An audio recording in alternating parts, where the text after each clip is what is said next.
Wow. Hey, much love and respect. Pura vida, mi gente. Thanks for tuning in once again. Appreciate you guys taking the time to do that. Please like and share the video if you haven't, so we can get more people to come through. All right.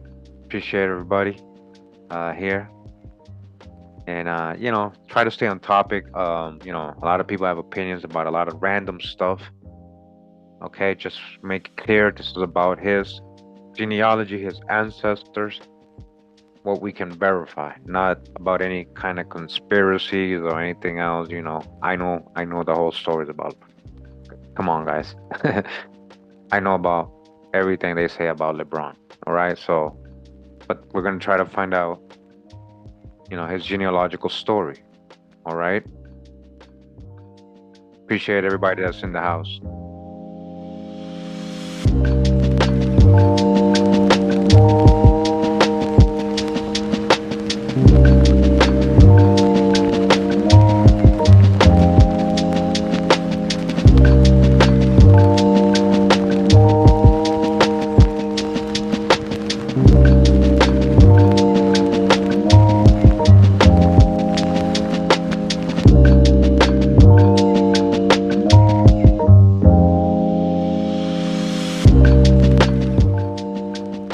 Wow.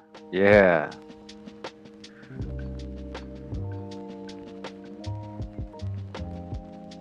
So, guys, let me know if the music is louder than my voice at any point. Just want to remind everybody to check out the whole series if you haven't. We're on episode 13 today. Of course, we got an episode with the genealogy of W.E.B. Du Bois. We got Jabari's genealogy. Yeah, the Jabari, the guy who is all about Kemetic spiritualism, Kemetic knowledge, right? We just kind of debunked all that. Not even African. Mysticism, Hermetics. We just went live today, breaking that down earlier. If you missed it, check out the video I did today earlier. All right, because I do see a lot of new faces on the chat that weren't here. All right, check that out. So part 3 is Sarah Rector, the richest colored girl in the world. We got Tupac's genealogy, episode 4. Episode 5, we got Nat Turner's genealogy, ancestry. Yeah, he was a real person. Episode 6, we got Michael Jackson's true genealogy and ethnicity. Come on now. Episode 7, we got Harriet Tubman's ancestry. Yep, another real person. Episode 8, we're going over the annals, right, of Scotia, well, the Irish and Scottish annals of the genealogy of Scotia, Scotland, Scotia, Gathol, Tia Teffy, Queen Teffy, and much more. Episode 9, we got Beyonce's genealogy. All right, very French. Episode 10, we got her husband, her man, Jay-Z, Sean Corey Carter. We just threw him in there since we were doing her tree. Episode 11, the sons of Shem, breaking down the lines of Shem a little bit, all his sons, not just Arphaxad. And then episode 12, we got Keanu Reeves, through ancestry and ethnicity. All right, if you don't know, that was a really good episode. Check it out if you missed it. And again, today we're going to do LeBron James genealogy. So thanks for tuning in.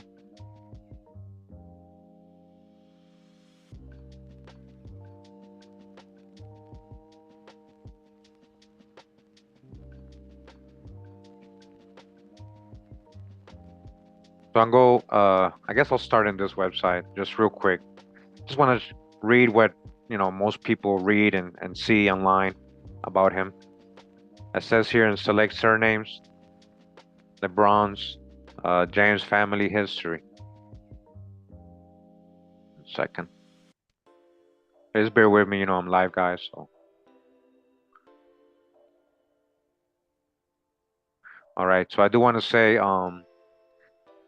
I had a lot of expectations, doing history, but well, I'm not gonna say it's simple because it's all importing. Every ancestor is importing, but it's well, you guys will see what I mean. We'll get to some controversial things at the end when we do his dad's line, or who his dad is supposedly.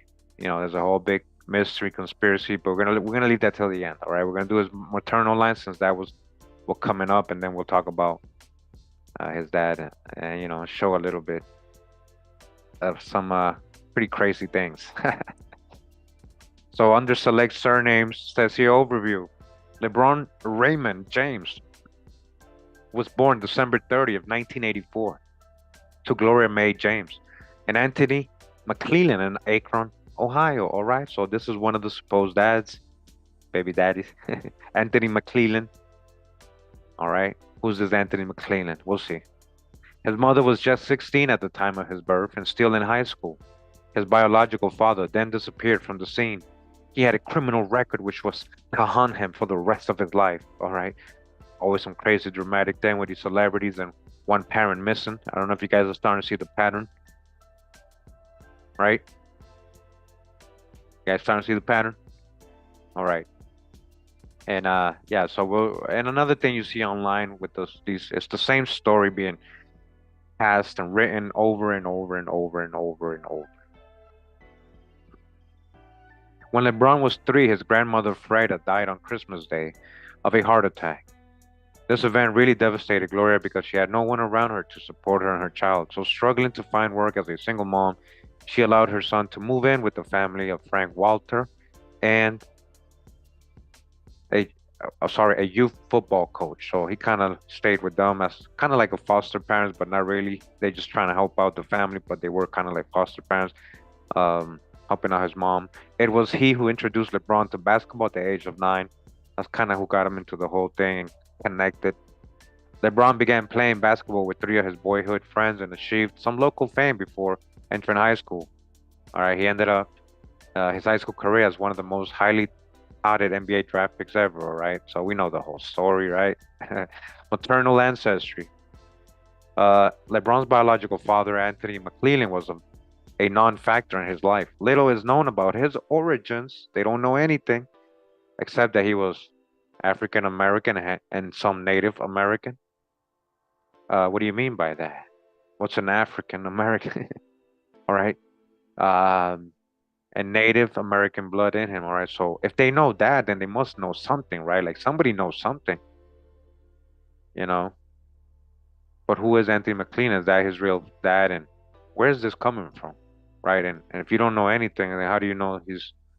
And Dr. Hijack, what they're trying to describe somebody being separate, somebody who's supposed to be called African American, so-called Black Americans, and separating them from being Native American. Like that's not, no, that's actually very common. It's actually they're more Native than African at all. Like African, not really at all. We most in general is American Indians and Black Europeans are our heritage in general, not Africans. Or when we're talking about so-called blacks in America. Instead, it has been the women who have been the glue in his family tree. His mother, Gracie Mae James, who supported LeBron as a single mom and is still his support today. His grandmother, Freda James Nee Golson, married twice, who was Gracie's rock until her unexpected death in 1987. His great-grandmother, Constance Dolores Golson Nee Gay, who outlived both of her husbands and died in 1986. And his 2 times great-grandmother, Mary Gay Nee Anderson, who made the migration from Tennessee to Ohio in the early 1920s. She died relatively young in 1945, but still outlived her husband by 4 years. All right, all these people we got in the tree I was able to find. Before that, there was the mysterious Cora Fuller. She was born in Tennessee, 1892, reportedly, according to some family trees, the daughter of Edward Vernon Jordan of Goochland County, Virginia. She married John Anderson in 1910, bore him 3 children, including Marie, and later moved to Virginia. All the men have been peripheral in LeBron's family tree, with one surprising exception: John Anderson, who was white. We're gonna see, guys, and this is a great example of. This is very important right here. This, because I was like, oh, really, white? So when I got to the tree to that part, and I saw an image of him, and I was like, okay, I see why they're calling him white, and then, but the record said something else. The records classified this person something else. Him and his parents, his family, right? And then when you colorize the image, you can kind of see he's not really that so-called white. All right, so somebody's stereotypes, prejudices, and or falsification of stories and some family reunion or whatever happened, or somebody in these websites that don't know anything and just saw the picture, put that. But you guys are gonna see. You judge for yourself. All right. Yeah, I know you're gonna agree with me. So he was 50 when he married the 18-year-old Cora in Tennessee, but he came with his three children, including Marie, when they migrated from Tennessee to Ohio, attended Marie's wedding in Cleveland in 1926, and was the grandfather of at the age of 70, residing at her Cleveland home in 1930. From the South to Ohio, LeBron has classic African American Great Migration heritage, with two branches of his family, three having made their way from the South to Cleveland in the early 1900s. All right, so a lot of people have this pattern too in their ancestry, a pattern of migration. The Gay family was first arriving from Conyers, Georgia in the 1910s, and some years later, the Andersons arrived there from Hardeman County in Tennessee. We're going to see an image of the very last Anderson, one of the deep in his ancestry.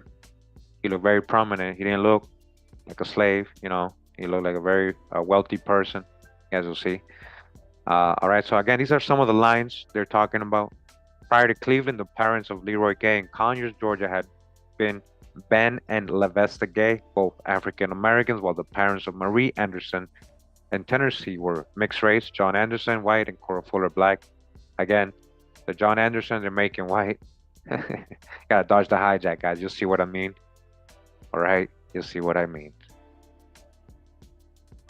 The two families were united through the marriage of Leroy Gay and Mary Anderson in 1926. In the 1930 census, three generations of this family, Marie's father John, Marie's sibling George and Olivia, as well as Marie and her husband Leroy, and their two children Leroy and Eleanor, were all recorded as living together at their home in Cleveland. Soon afterwards, the family moved to Akron, Ohio. During the 1910s and 1920s, Akron had become a boomtown known as the rubber capital of the world because of the four major tire companies located there. Over the time, the African American presence was growing, and race became an issue because of the presence of the Ku Klux Klan. What they're saying here, the Great Depression of the 1930s then hit the town particularly hard. Marie and Leroy Gay lived through those times, raising seven children in the process. They both died relatively young, Leroy at 34 in 1941, and Marie at the same age in 1945. Their daughter Dolores, born 1931, was over her lifetime to marry two men from Alabama and live until 1986. The line from her led to LeBron's grandmother, Frida, and his mother, Gloria. All right, so again, we're going to get most of the maternal line, actually. You'll see why. Just like Keanu, we got his paternal line. And just like JC, we got most of his maternal line. All these celebrities missing a parent. There's some sad stories, overcoming a lot of things and becoming famous, right? Okay. So these are the names, and we're going to verify. I just wanted to read that real quick so you can see kind of this is public info. I'm not just getting this. This is, anybody can look for this. This is HuffPost.com. LeBron James was making his Cleveland ancestors proud. Whether LeBron knows it or not, three generations of his family once called Cleveland home. LeBron has classic Great Migration heritage, and two branches of his family tree made their way from South to Cleveland. So here it talks about the same people, Leroy's, and the Gay family from Conyers, Georgia. Okay.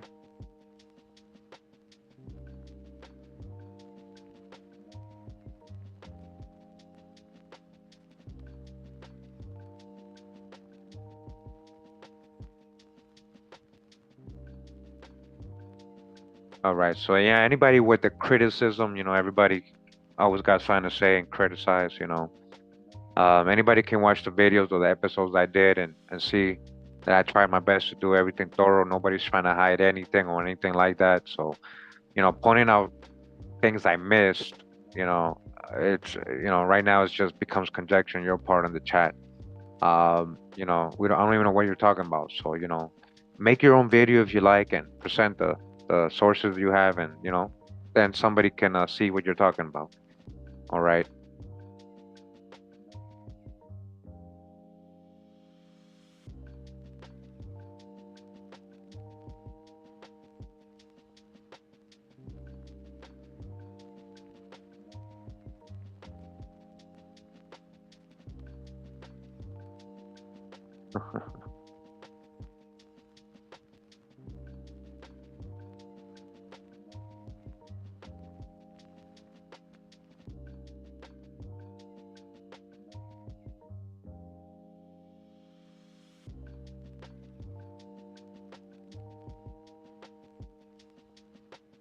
Mm, all right, all right.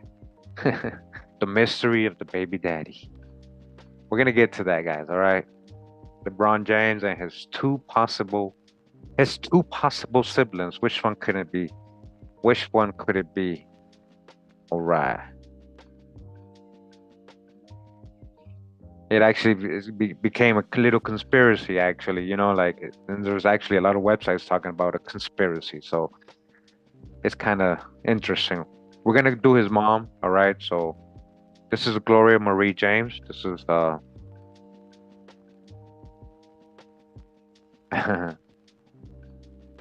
is his mom right here, Gloria Marie James. This is I believe a high school picture, yearbook picture. Okay, and yep, yearbook picture.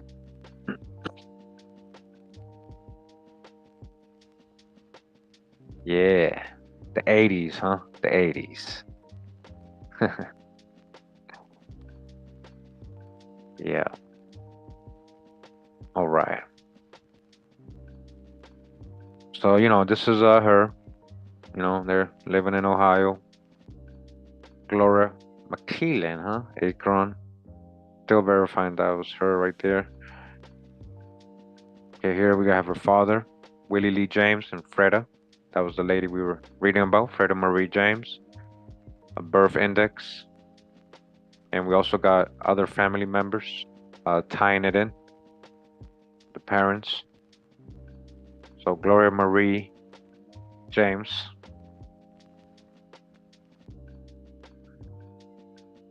her dad Willie.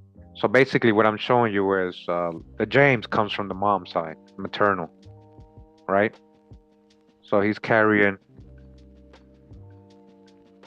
the mom's last name, right? Which is her maternal name, which is coming from her dad, right? Willie Lee or Clive James, who is coming out of Alabama. A lot of his family coming out of Alabama. So a lot of the main reasons I do this, just maybe so people can get maybe if you have family in these areas and these surnames, you can maybe do some connections on your own, and it might help you out. Also, a little practice with the ancestry website and how it kind of works. All right, so Willie Lee James, born in the 40s, died in Buffalo, originally from Alabama. Okay, here he is, 4 years old, again from Alabama, Orville, Dallas, Alabama. His dad, Robert, and Angeline is his mom. Robert and Angeline. Angeline Smith is her maiden name. Many records here, as you guys can see. Father, Robert James, Angeline Smith, Freda Marie Golson, his spouse. Golson, that is her maiden name, his spouse. We're going to go up the James line real quick. Again, the parents, Robert James and Angela Smith. Robert James coming out of Wilcox County, Alabama. Okay, again, a lot of his family coming out of Alabama. Here's Robert. They put Clemens here. You'll see why. At the age of 12, his mom was with Sam Clemens, another of her spouses.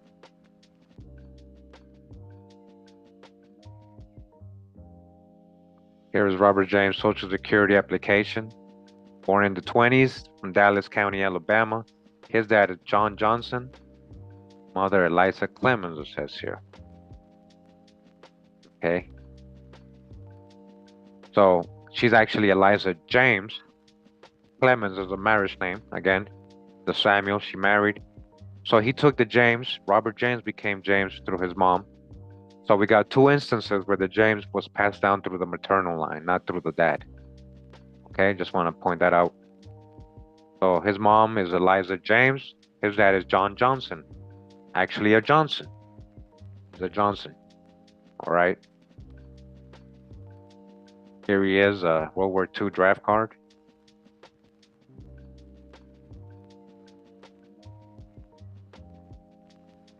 So a lot of make sure I try to attach as many records as I can. Go through the hints a lot.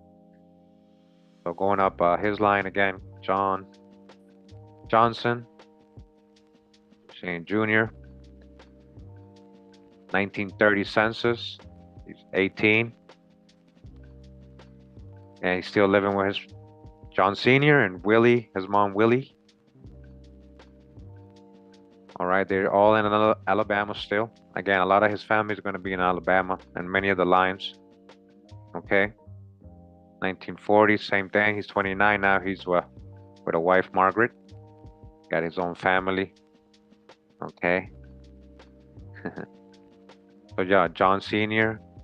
So again, I'm just going up the paternal lines real quick. So we go up again, John Johnson Sr. Still in Alabama. We got a 1900 census. He's 16 here. Mount Hope, Wilcox, Alabama. His dad is Allen Johnson. His mother, Willie Johnson.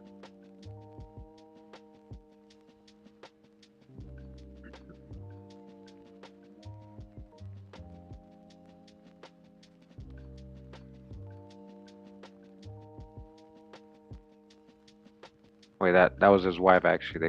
They put her as his mom right there in that census. 1910.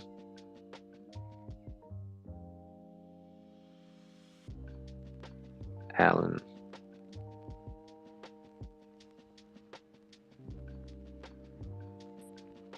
Okay, this is a brother, I think 1920. John Johnson, he's with Corinne or Cora.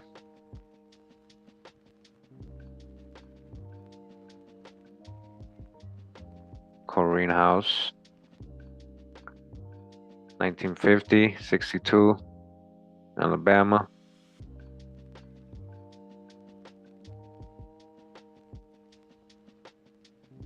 Johnny Johnson, spouse Willie Smith.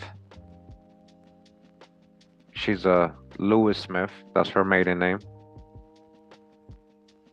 All right, so again, moving up through the Johnsons. Just try to follow me along. Again, we're just going up the paternal lines real quick, and then we'll go through each line. Not every okay, guys, so let's not generalize. All the Johnsons are not from the same lines. All the Smiths, all the, Browns, they're not all from the same line. So you can't say all the Johnsons are Chata. Did you forget about Anthony Johnson, the first slave owner of Virginia? Did you forget about that? Is he Chata too? Not trying to be difficult, just trying to point out something.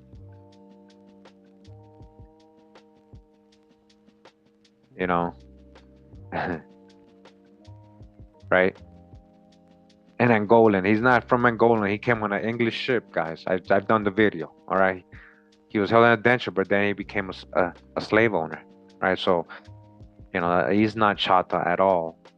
So that's what I'm saying, guys. Like you have your Johnson in your family or anybody that are Chata. That might be, there's a whole story to each individual. We can't just generalize for everybody. That's why I do these episodes so you guys can see. So you guys can see that there's a different story to everybody. You can't group each other by the same. You guys gotta stop grouping each other by certain things that you assume. So again, Allen Johnson, Chambers County, Alabama. He's listed again in the 1900 census. I looked for certain things,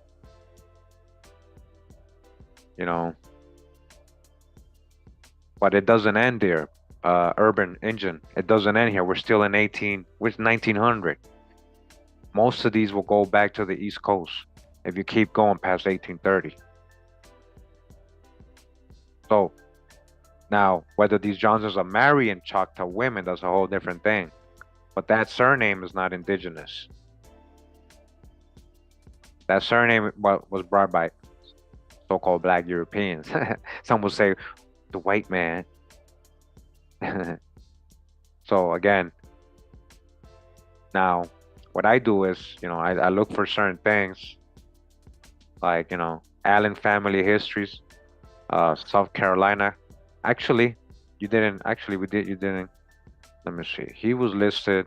I think somebody was listed. Oh yeah. Let me hit search.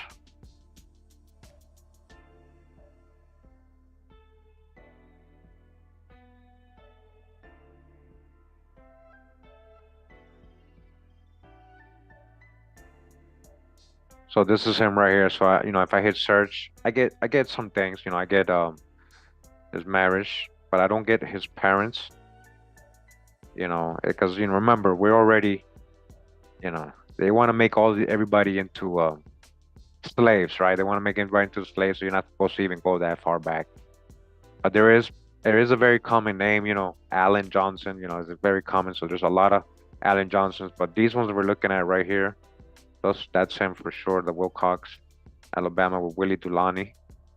Okay, that's him right here. So these are things I can add. It still doesn't tell me his parents, unfortunately, when I hit search.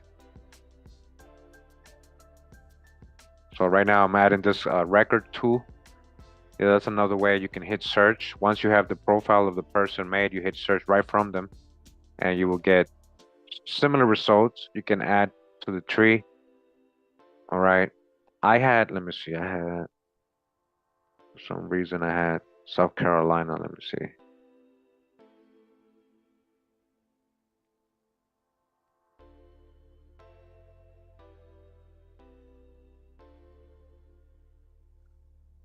The Allen family genealogy. Sometimes you can look for your ancestors, like, well, let's put Alabama here. Sometimes there's whole websites or whole books. Okay, yeah, I remember I had this all. Yeah. So this is a book, just an example. I'm not saying everybody's family would be in this, but just an example, you know, Allen family genealogy, Axis genealogy. I think I had this one open already. Yeah. A genealogy of the Allen family. There's kind of books out there. You see if it matches or the areas or your family. I don't always assume these are just pale skinned people they're talking about. All right, just because they add these images. You got to understand the whole migration patterns and everything. You see where your people are coming from. All right, so again, that's just an example. I was able to, again, on the Johnson side, Alabama, hey, you might be right. You might be a lot of chocolate involved in here. But that's my whole thing is about generalizing. His wife, Dulani, all right, also being in Alabama, 1880 census, the daughter of Hardy Dulani and Phoebe Dulani. Now, remember my video earlier today, in the end, I showed a Freemason. His name was, I think, Martin Dulani. They call him the father of Pan-Africanism, high degree Freemason.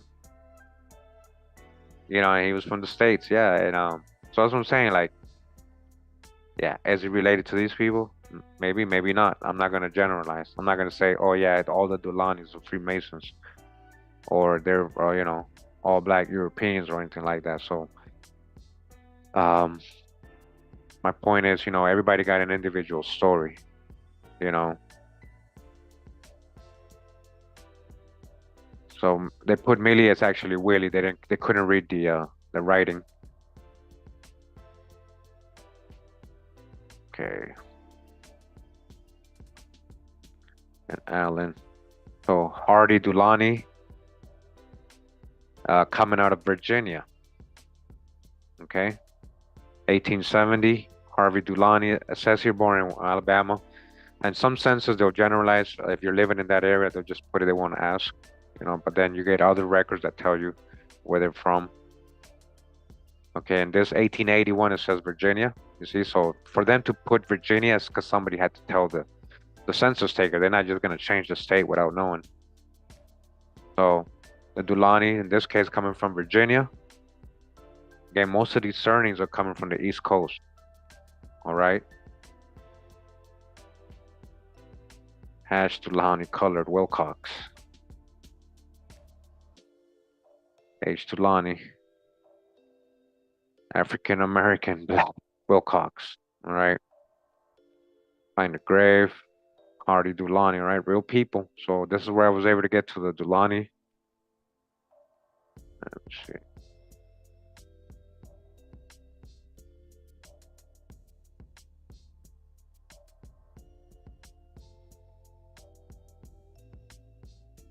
Dulani, it says Irish. Oh, we didn't check Allen, so let's go to Allen. So Dulani, check this out. Check this out, though. It says the name Dulani originally appeared in Gaelic as Dubshlankte. Dub.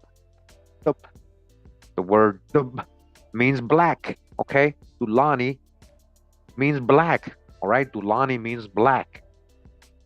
Remember what we've been reading in the book Ancient and Modern Britons about these topographical names of the areas and the surnames these people are carrying in Europe. It literally was about their complexion. We're not conjecturing, it literally was. Now again, Dulani means black, and Slane is topographical. It's anglicized as Slaney and may refer to the river Slaney, so the Black River, the Slaney. All right, so let's go to Allen real quick since we did Allen. All right, England, France, Ireland, the name of Allen family is derived from the given name Allan, which is thought to mean little rock or headstone. All right, that's what they're saying. So it's not always infant, like this ain't the final source always, but pretty good website for some of the origins. Some of the origins. Don't assume they're just talking about pale skinned people. When they're saying, oh, John Allen arrived in Virginia 1622, that could have been a melanated person. All these people. A lot of times I found people's ancestors, their progenitors in these lists, the trees that I've done. All right.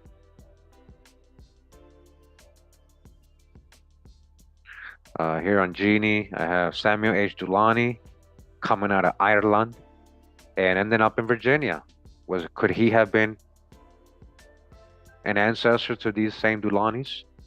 I don't know, but this is just things I kind of gather, and when I hit search, I'll hit, again, Dulani family history, Virginia, and see what comes up,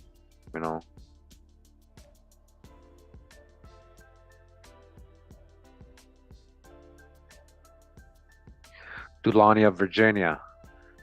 I have a family that looks like this. The descendants of John Dulani Jr. generation. Okay, so she's listing out her ancestors and see if anybody has any info. So again, these might be related. So if this was my family, I would go further. I pursue all these leads further is what I'm trying to say. Don't just get stuck there. Now you got a lead. We know there was a Hardy Dulani coming out of Virginia. So who were the first Dulanis of Virginia that ended up in Alabama? Somebody knows. It's written somewhere. And if they mix with Indians, you're gonna get that. All that information. It's what I'm saying. Oh, I forgot to go over this. So again, Johnson family history, Chambers County. I was looking for, things like this. Here's another one on the Johnsons. Richard Johnson, born. All right. So as people has a specific list and genealogical charts and family stuff, and so you guys should definitely look into it further. Don't just stay in the tree. And even do some boots on the ground. Go to the registries. All right.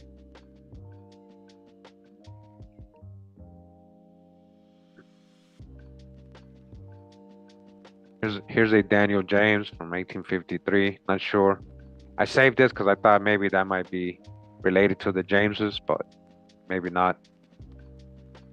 They're just random. And we didn't check James. So James again. The name James was brought to England in the Great Wave of Migration following the Norman conquest of 1066. It comes from the personal name Jacob. All right, Jacob. Like the 12 tribes progenitor. Jacob, yeah. Jacobus, via the late Latin Jacomus. So James means Jacob, guys. That's what I'm trying to tell you. So a Jacobite, that's why they call the followers of King James Jacobites, because that was his name. They weren't talking about like Jacob from Israel, but that they followed Jacob, which was King James. That was his Hebrew and Latin name, Jacob. But you guys understand the surnames, it must mean something. It must be coming from something, right? Okay, back to the tree.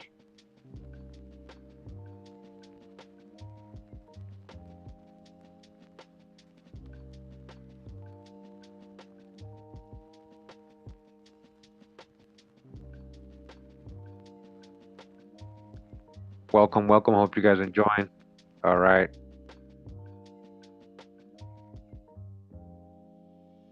It's not easy doing this live, but we're trying to make use of our time wisely. Hardy's wife is Phoebe again. I found out her name, her maiden name is Higginbottom. Higginbottom. Higginbottom. All right. Phoebe Dulani, so-called black. All right. Wilcox, 1880. Phoebe Dulani, married to Hardy. Okay. The death index.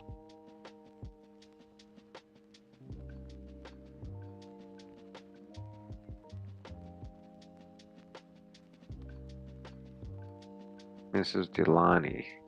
All right. So a lot of the families had Higginbottom, and everybody had Higginbottom for her. So the families remembered, they just didn't know her parents. Nobody knew her parents. I tried looking for it. I hit search. You know, for example, Higginbottom family, Alabama. History. This is what kind of got Higginbottom is English. It dates back to the ancient Anglo-Saxon culture of Britain. All right.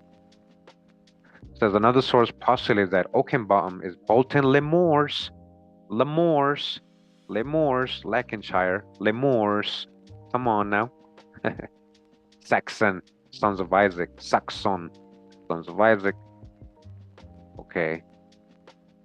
So Higginbottom family history, you might get lucky. You hit a website like this, you might end up finding some relatives or ancestors that are carrying the name, bringing it. It says here in 1809, the Higginbottoms were among another mass exodus from Georgia to the west into Alabama, Mississippi, and Louisiana. All right, so Alabama. That's what I was saying. So it says that this William right here, one of the sons, William Higginton, it says was probably the son of Caleb and Mary Ann Cash, the grandson of Benjamin and Elizabeth Grave Higginbottom of Amherst, Virginia. It says he was born in Virginia and moved to Georgia. When he was a small child, he grew up in Madison County, Georgia, where he first met Mary. This speculation is based on the state records of Moses Davis, who died in Perry County, Alabama. Among his heirs were the children of Mary Higginbottom, not named. So eventually, this William ended up in Alabama, is what I was reading. So again, this might be a possible ancestor to Phoebe Higginbottom when, living in Alabama. Okay. But the name got to this person somehow. Whether it was to adoption or because they baptized an Indian, the story has to be, it got to be proven. You can't just, oh, it must be this, it must be that. No, you got to really, there is a history out there, a true history. Okay. Doesn't mean there's not Indians involved. There's always Indians involved. Millions of Indians here when these people are colonizing. Millions that they're mixing with. Okay.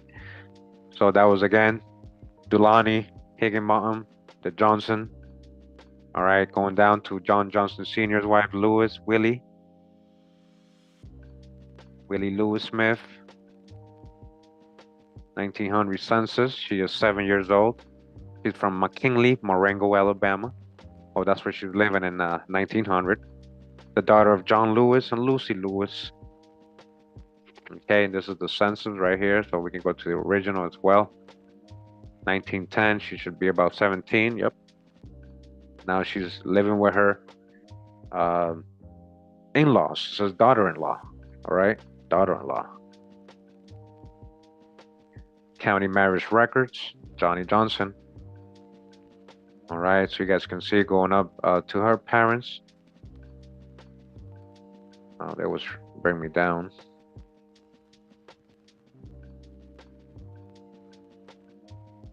John Lewis, also from Alabama. We're still in Alabama. So again, a lot of LeBron's family in Alabama. 1880 census, he's 13.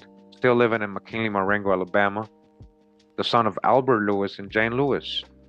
Says that he's from Alabama. Says she's from North Carolina. All right, so you guys see it starts coming from the East Coast, these migration patterns.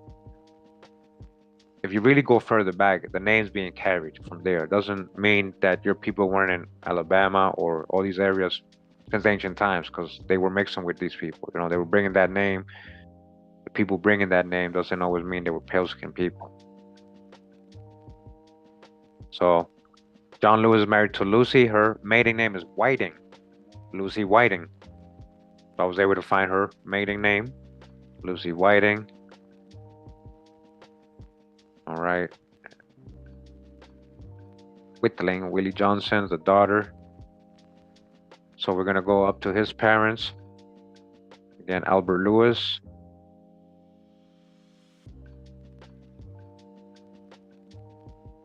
All the way in 1844 is when he was born in Alabama. 1880 census, he's 36, so he's already older here, right? Alabama is the state they're still living in. Here we have a Alabama Death and Burial Index for Albert Lewis, from born in Perry County, Alabama, passed away in Marengo County. He was a carpenter. It says race, he's brown. He's not black. Hey, you see that? At least they were like, yeah, he ain't black, he's brown.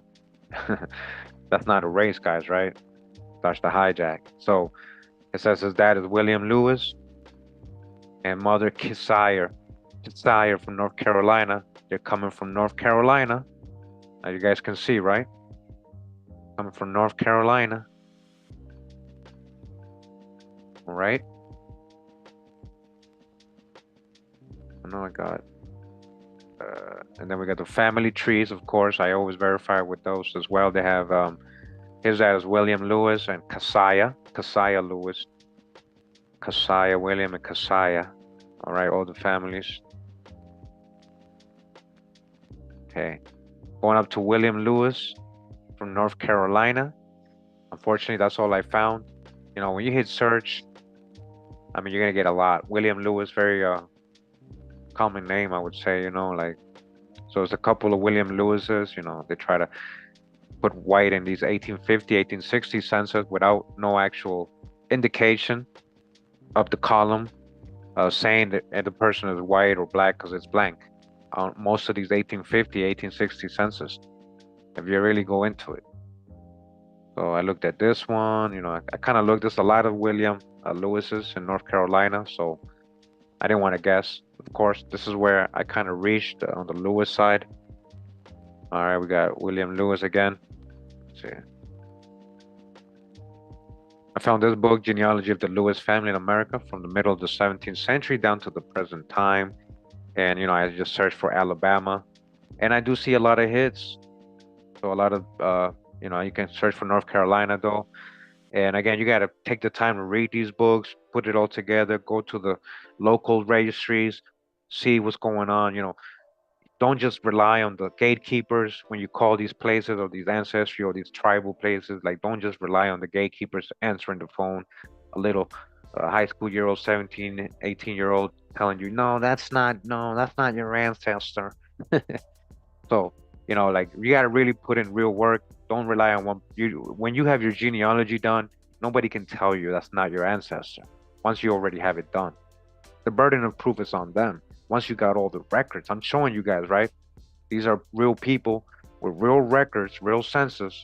We're not just adding names here. Not just adding names here, okay?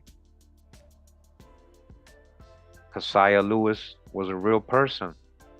Check it out, 1880. I didn't show you this. So in 1880, he was living with, you know, the Lewises. There you go.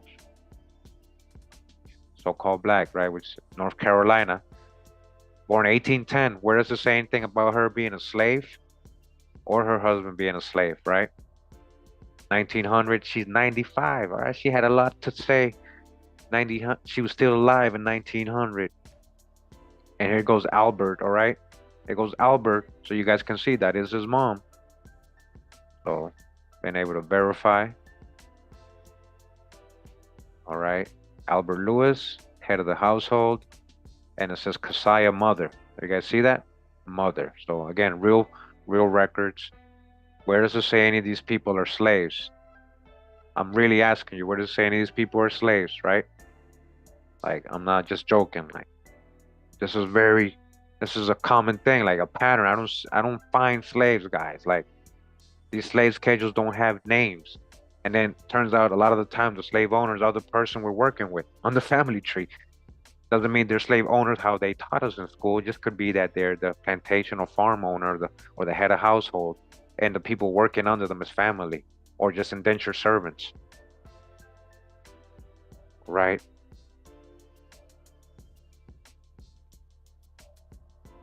So on the other side, Mary Jane Lewis, it seems that her mom was Tripp.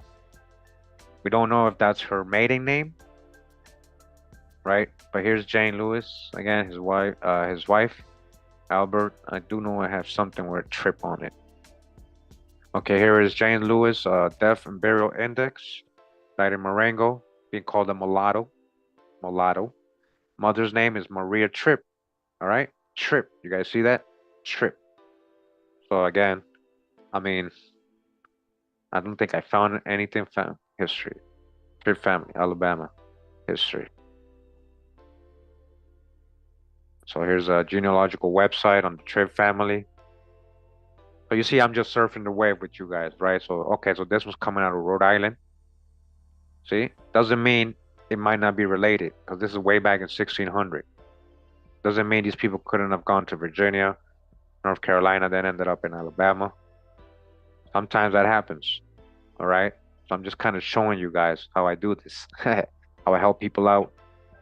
Tripp, early origins of the Tripp family is German and English, it says here. It says the surname Tripp was first found in Kent, where they held a family seat from very ancient times before the Norman conquest. Look at the ladder. Doesn't Jacob have a dream about a ladder and a pillow and all that? I'm just saying. All right. So Maria Tripp is the mom. Okay, I was able to confirm that. Maria Tripp, going up to her, born around 1824.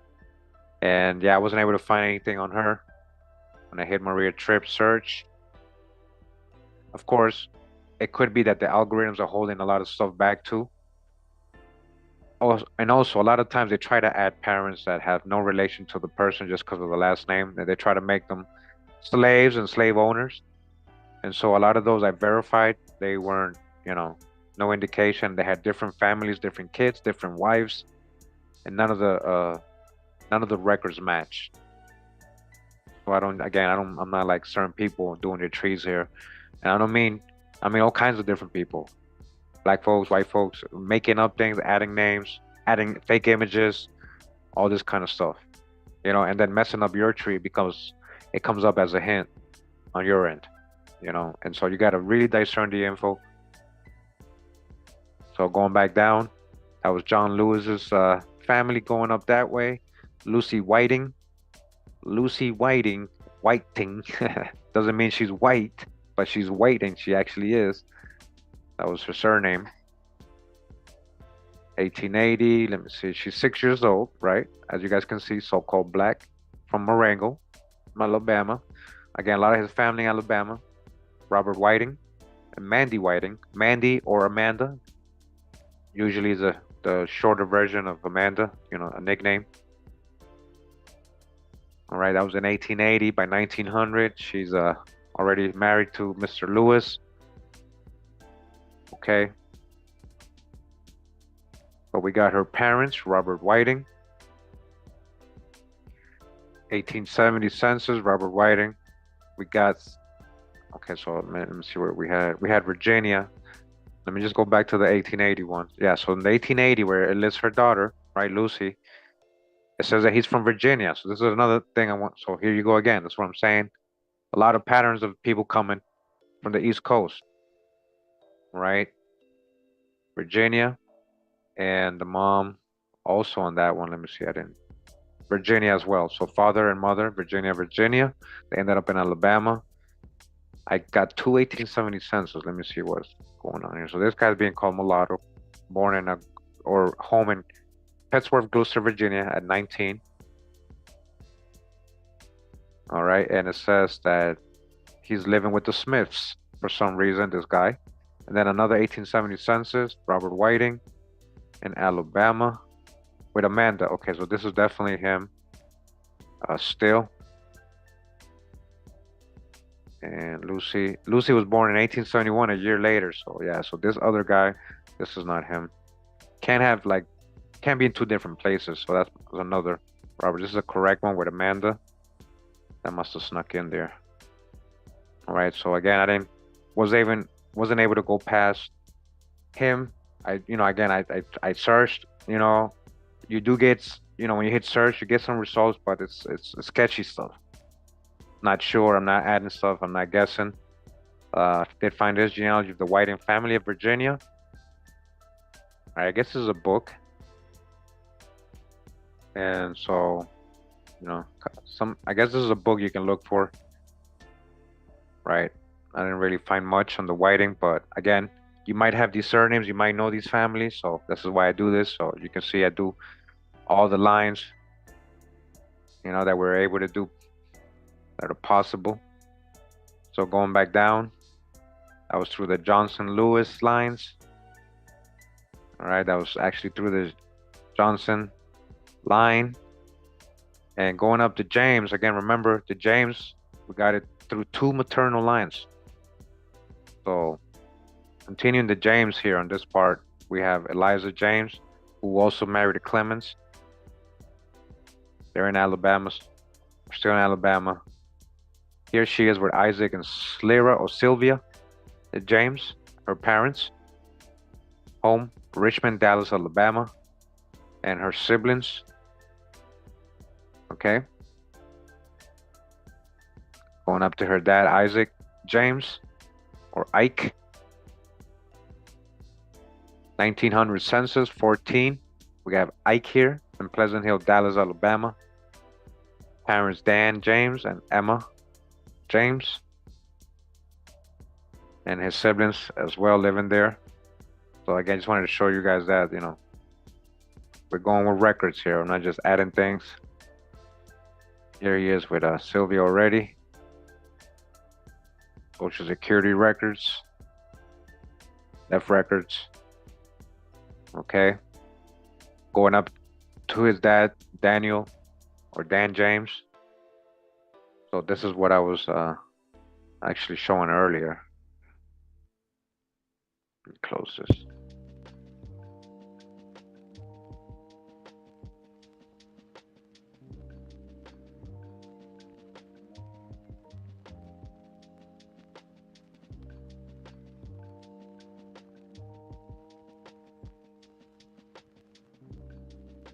Okay, so this is what I was saying. I did find a Daniel James.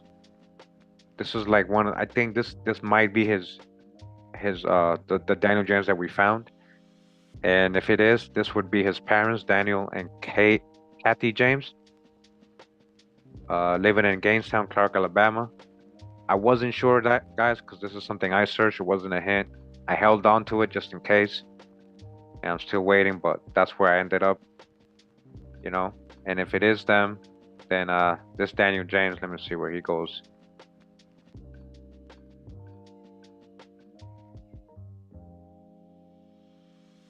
Seems they're still in Alabama, so far, again, on the James side, I didn't get past Alabama. We got to 1850s. 1850s again. None of these people are being listed as slaves. All right.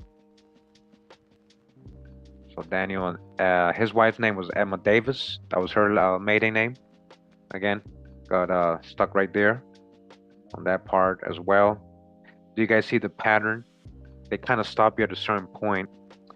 When you do get through these walls, it becomes very historic. You literally open Pandora's box, and the beans start spilling. Yeah. So going back down, Sylvia Mansi is Isaac's wife's name. Mansi Manza, Mansi or Manuel. Some people Manuel, but it's Mansi or Manza. Right. Going into her records. 1900 census. 11 years old. So-called black. Father Robert Mansi. mother Frances Mancy. They're living in Boykins, Dallas, Alabama. Again, a lot of his family in Alabama. Sylvie Mansa, Ike James, wedding records, marriage records, and many other things. Draft records here listed as the mom for somebody. So again, verify different ways. Make sure to go through all the hints. Going up to her um, dad, Robert Mancy, Boykins, Dallas, Alabama. Uh, Again, here he is, Robert Mancy, age 12. And right here, he's living with his grandparents. And because they're Allens, right? So we got another Allen through another line here. Because they're Allens and not Mancy, that indicates that that might be his maternal grandparents, which I ended up finding out it was his maternal side because his mom is called Eliza Allen. All right, I was able to verify that. So those are kind of things you got to look out for. Like why is his guy named Mancy and he's living with the Allens? You got to pay attention. Again, he's being called mulatto here, grandson of the Allens, right? Through Eliza. We don't have his parents, the paternal ones, I'm saying. And we got other census here. Going up, Eliza Allen. Of course, we eventually got her parents, Harry and Ellen, which we got before. And then she wasn't in the 1880 census for some reason. She wasn't living with her son, Robert. And going up to Harry or Henry Allen.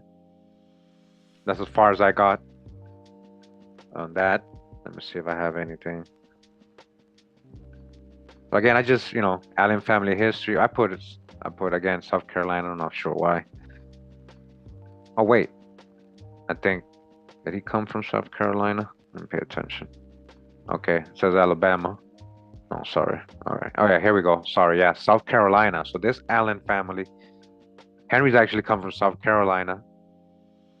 And Allen, let me see, Alabama. So Harry's the one coming from South Carolina.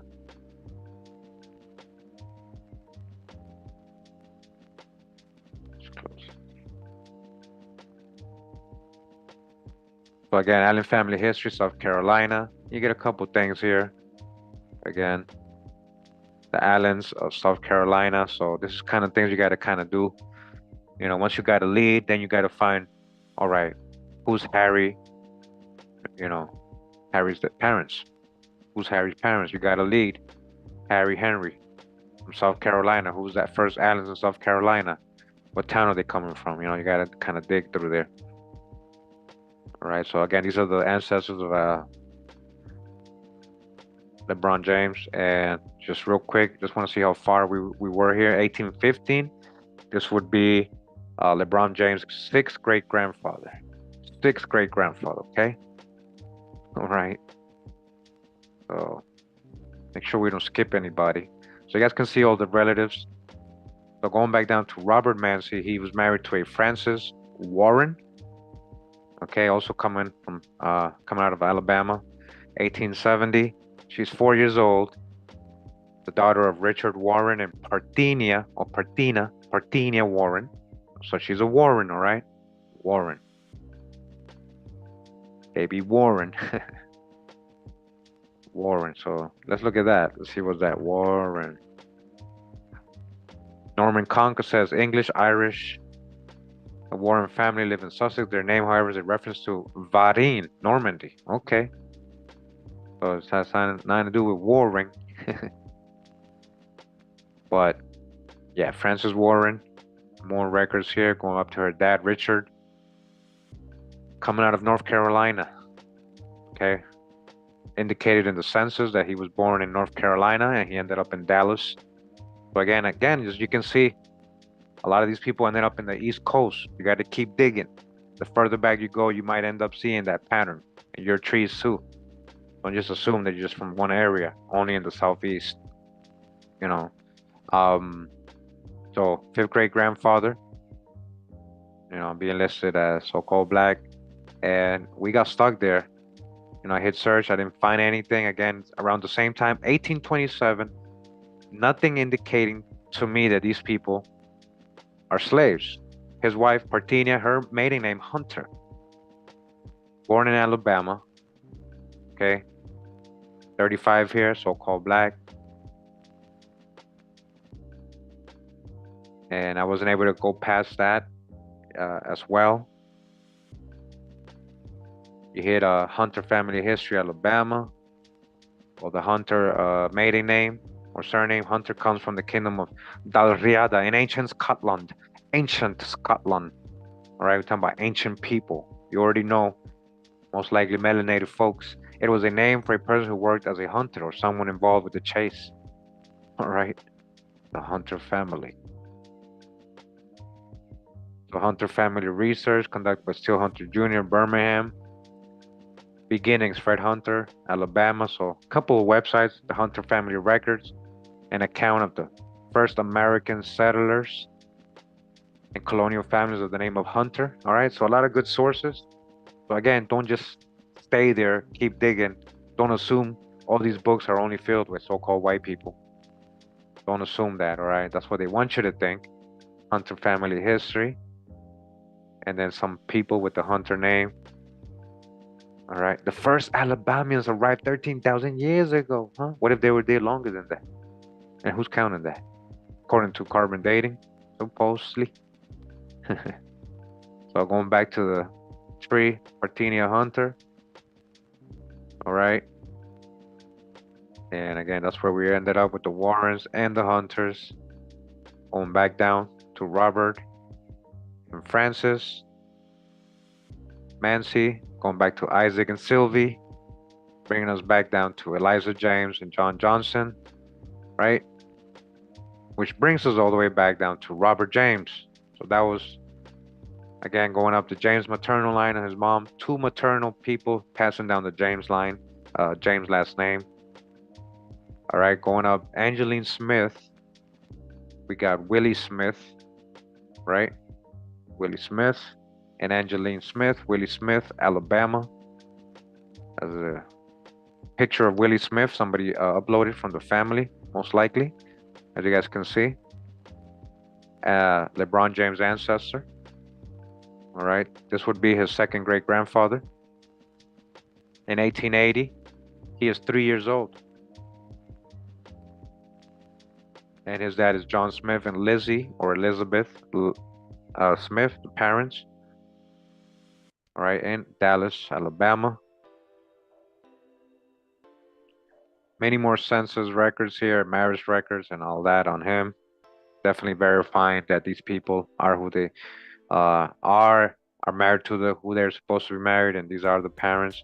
So going up his line, so you saw there was another Smith here. So going up John Smith, Alabama. Again, 1880 census, he's listed as the dad. And I wasn't able to get past this. Again, 1848.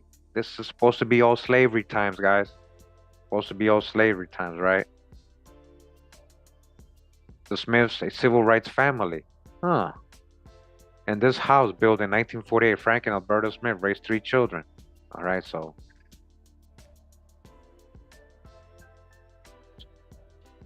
So, very prominent civil rights family in Alabama.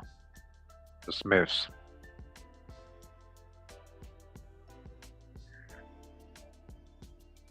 And then, let me see, the Cherokee Smith family. I'm researching the Smith family of Johnson County, Arkansas. So this has been the most difficult family research. What I hear is that David Smith, Sarah Kelly, Gallimore, Tennessee, David and Sarah were mostly Cherokee Indian. David was the son of James Smith, and Sarah was the daughter of Jenny Lee Gallimore. All right, so here it goes on and on. So there's according to this, there's a Cherokee Smith family. All right. Just wanted to point that out. And again, yeah, we got stuck here. And you hit search, of course, you're going to hit a lot of John Smith. That's a very common name. So hard to pinpoint which one exactly you're talking about.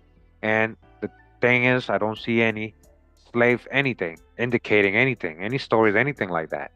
All right, going to his wife, Lizzie, who her maiden name is Willie or Wiley.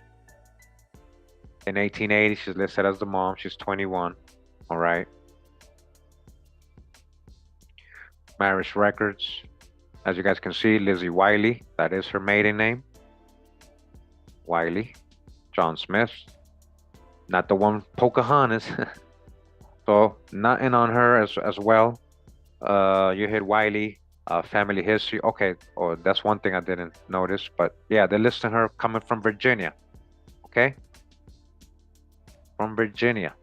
And again, Smith was coming from, she was in Alabama still, but his wife, the Wileys, are coming from Virginia, according to the census. The marriage record coming out of Virginia. You hit Wiley family history, Virginia. You get a couple of things here, right? So a couple of leads to follow into. Burgle genealogy, Wiley family, Virginia and Georgia. James Wiley of Virginia. Wiley's home, Walter Wiley's home, Wiley's family history. A lot of things to look into. All right. Don't give up. All right. Main point. Nothing indicating these people were slaves. Going back down to Willie Smith, his wife, Angeline Allen. All right. She's an Allen, another Allen in the family. Okay. 1900 census. She's 18, so-called black, and married to William Smith. Very young, already married, right? I think we did have their parents from somewhere. Okay. Here's a marriage record to William Smith. Death record. Another marriage record.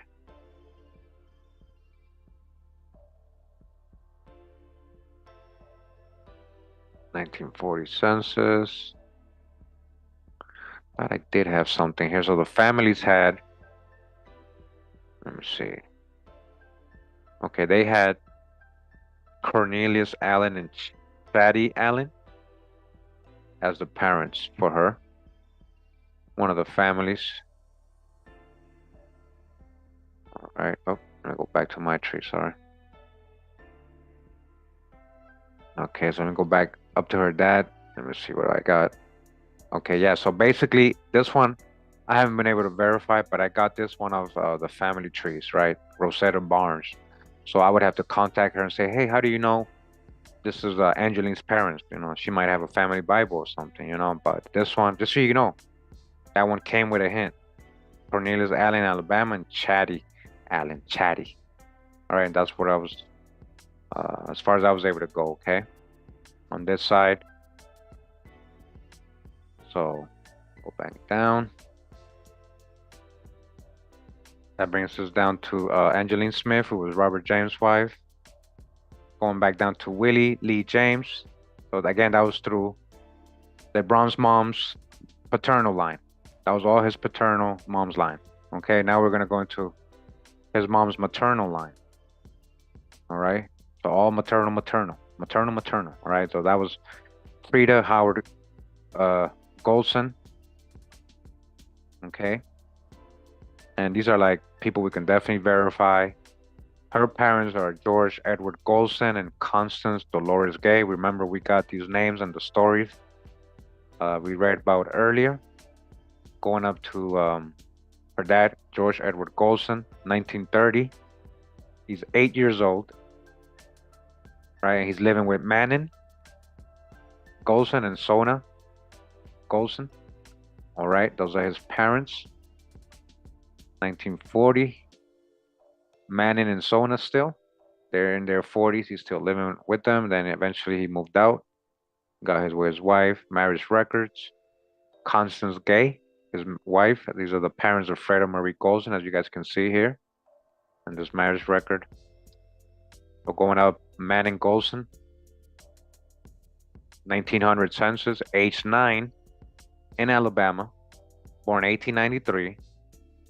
And he's living with Morris Golson and Colleen or Coraline, Colleen, Cora. Different names you're going to see. The different siblings. And Manon right here at 9 years old. And of course, the record is here. You guys can, always go into the record and verify the information. Here goes Manon. And the parents, Morris, Colleen, or Cora. So going up to Morris. We got a little image here. Not that good, but this is Morris Golson, what we can see of him. All right, Morris Golson. Shout out to the ancestors, yo. Okay, 1870. So he's born in 1843, South Carolina. All right, again, the Golson name coming from South Carolina. As you guys can see the pattern, right? So far, what have we seen more? That they're coming from the East Coast, right? A lot of these names in general. So 1870, 27. He's living with other Golsons. So he's living with a 69-year-old Peter Golson, which could definitely be his dad, and Lucy Golson, right? And so it is. It's Peter Golson and Lucy as his parents. All right, even though they don't indicate it on this one, because this is like a occupational census, where they just list them as farm laborers, workers, not no relation. And we go up to Peter Golson, again, coming from South Carolina, ended up in Butler, Alabama. We got some possible U.S. Freedmen Bureau records here. Peter Golson Sr., colored, Greenville, Butler, Alabama is definitely him. Okay, agricultural census, where he had acres and stuff. Again, these people ain't slaves. Freedmen doesn't mean they were slaves. It's a whole different history of what they told you guys. All right, Peter Golson, married to Lucy. And through the families, we got Allen. Let me see. A lot of the families had Allen and Mary Thompson. Allen Golson, as you guys can see. All the families, that's what they had. So, they should definitely more than me, right? There are a lot of, so when you got so many families kind of saying the same thing, you go into them, I kind of was very confident that those are his parents. A lot of people knew. Going up to, this is not my tree.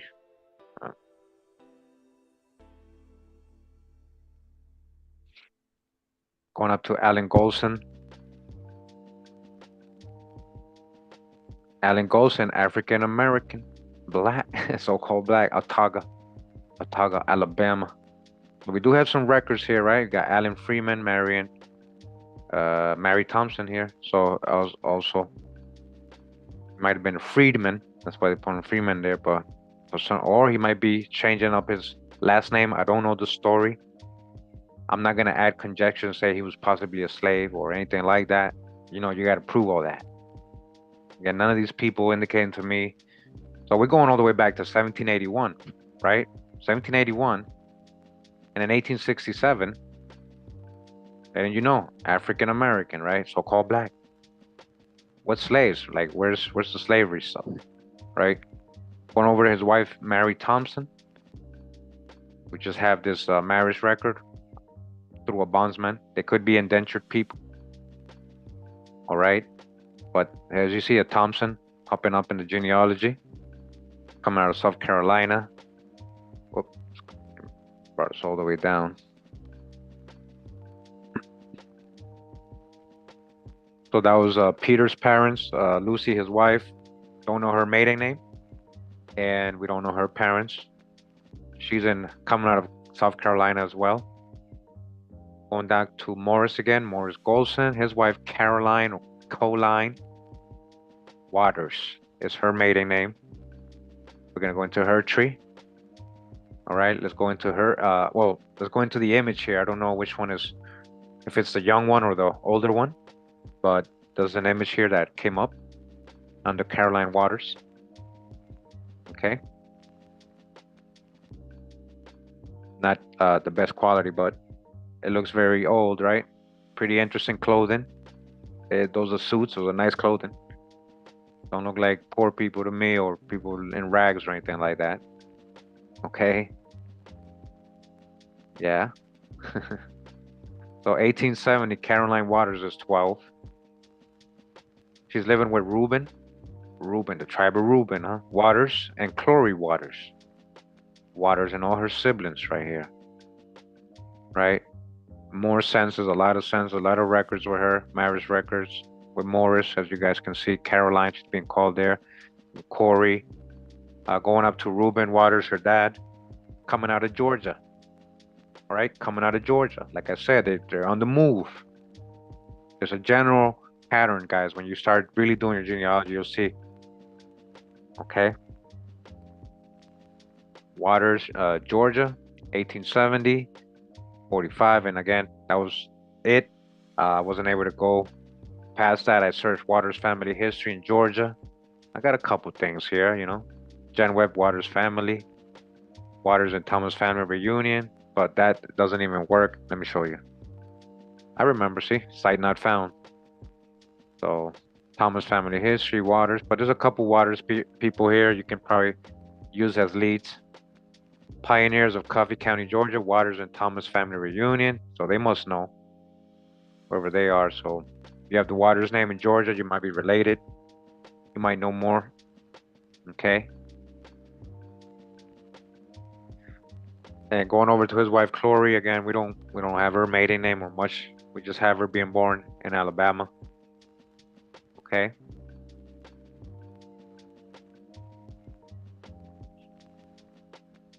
All right, again, look at the years we're talking about. I don't see any slaves or any indication or anything like that.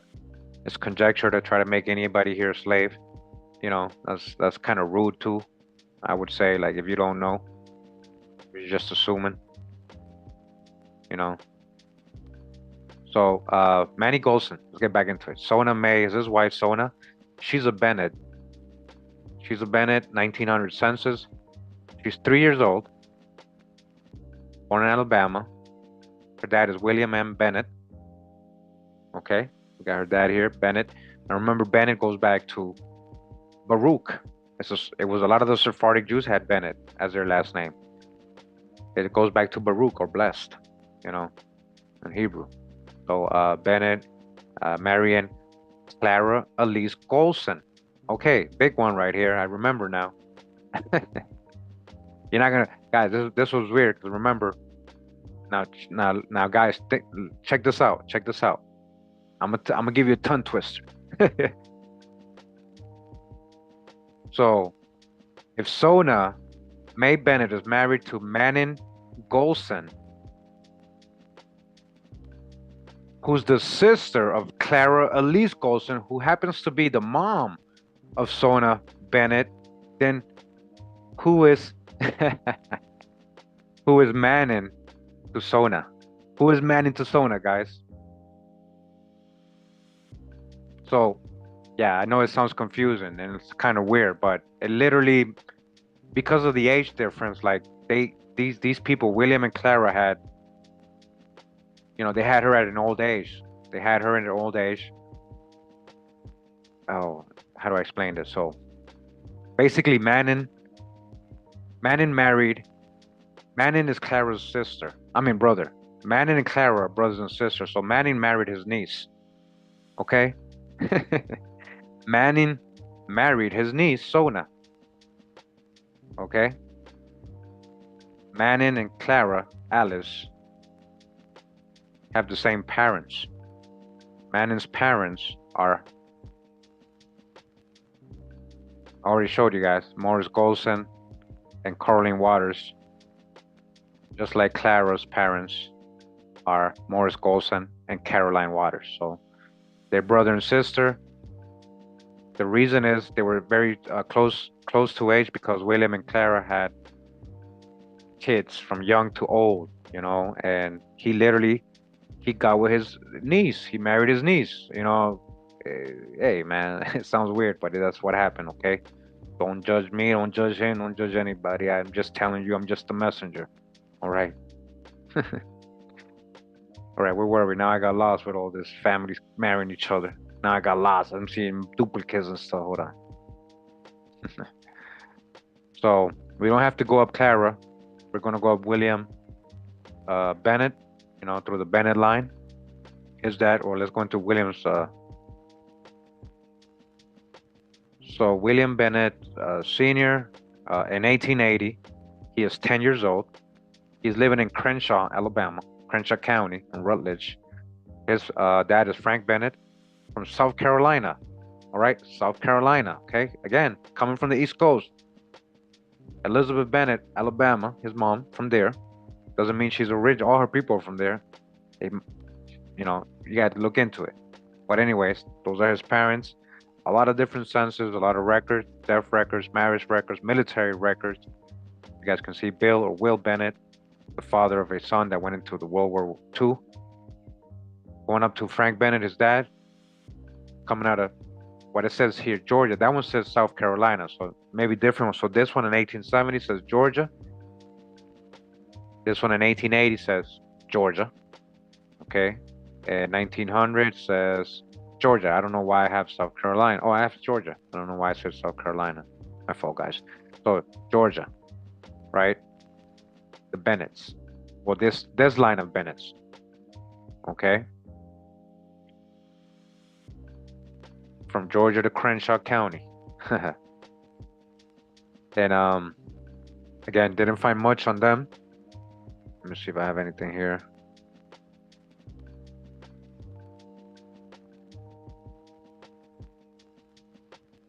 Yeah, I got stuck with him. Hit search. So again, you can hit search from the profile of a person and you get similar results. But like you guys can see, I get a lot of different Jefferson here, Pennsylvania, Georgia. This might be New York death certificate. Has a different wife. So different people, right? England.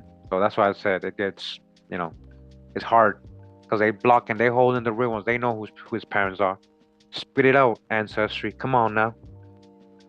Well, they might spit it out soon. The hints keep popping up even months later, guys. So don't give up. So that was through the Bennetts. All right, going all the way to Georgia. So going back down, the Golsons. We already got them. Going down the Bennetts, we got them. That was William Bennett and Clara Alice Golson. And we did the Golsons and the Bennetts. We did all Freda's paternal line. Now we're gonna do Freda Marie's, which is his maternal grandmother, maternal line. So Constant Gay is the grandma. Remember the gay stories we got. Her dad Leroy, which we got earlier, and Mary Anderson. All right, so Leroy, going into Leroy. Coming out of Conyers, Rockdale, Georgia. Remember the Great Migration, going up into Ohio. Leroy Gay, 1910. He's 3 years old. Living in Stockbridge, Henry, Georgia. No father listed. It says mother Dolly Butler. Well, actually, it says Asmer Butler here, but that's probably because they only list the mom, most likely not the biological. Yeah, we had John. Okay, yeah, we had the actual stories. We had the actual. So yeah, Dolly was the mom, as you guys can see. Her maiden name is Scott. All right, her maiden name is Scott. She did marry a gay. John Gay is her dad. Okay. Here is Leroy. Oh, actually, what do they have here? Hold on, guys. I know I had Cora. What happened to Cora? Sometimes these trees be changing on you. Hold on. What happened to Cora?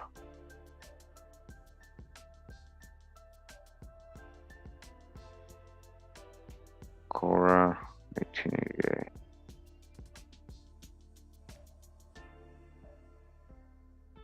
Okay, that's somebody else. Let's see. Cora. Okay, we're not there yet. My fault. Yeah, that's on the Anderson side. My fault. I got a little lost. Okay, hold up. So yeah, we got his parents, John Gay and Dolly Scott, coming out of Georgia. And we got hints. I didn't have this before, so let me see. Now you guys can see, probably got possibly the parents here. Rockdale, I think that's what they were, so-called black, yeah, John W. So he's a junior, it appears here. We got a lot of new hints. And we're gonna add them here. and the different families confirming that.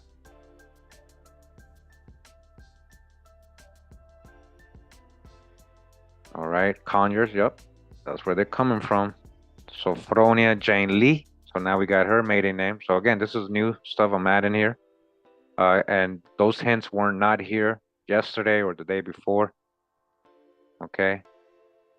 And we're gonna add his siblings. Alonso, James, Cora. Got another Cora. Okay.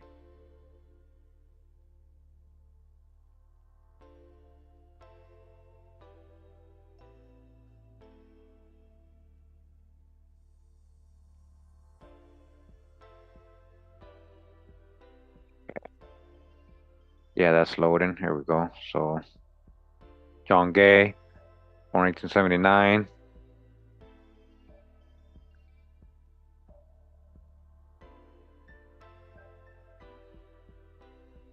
So Prina Jane and the different siblings. So I'm just adding these records real quick, guys. So we're doing this live, as you guys can see. You know, all confirming his parents, who he is, and his parents right here, all these records. For some reason, these weren't popping up all these days. I had this tree, and all of a sudden they started popping up today, you see? So keep working on your tree. The more specific you get, the more records you add, the better the algorithms start working. Okay. John Gay, Dolly Scott.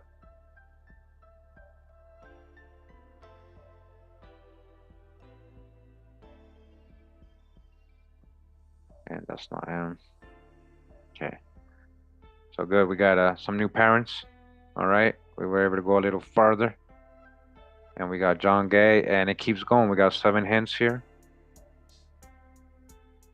We got a death certificate, supposedly.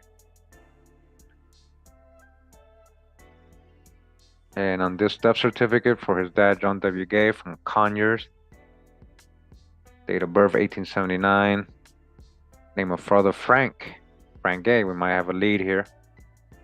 Okay.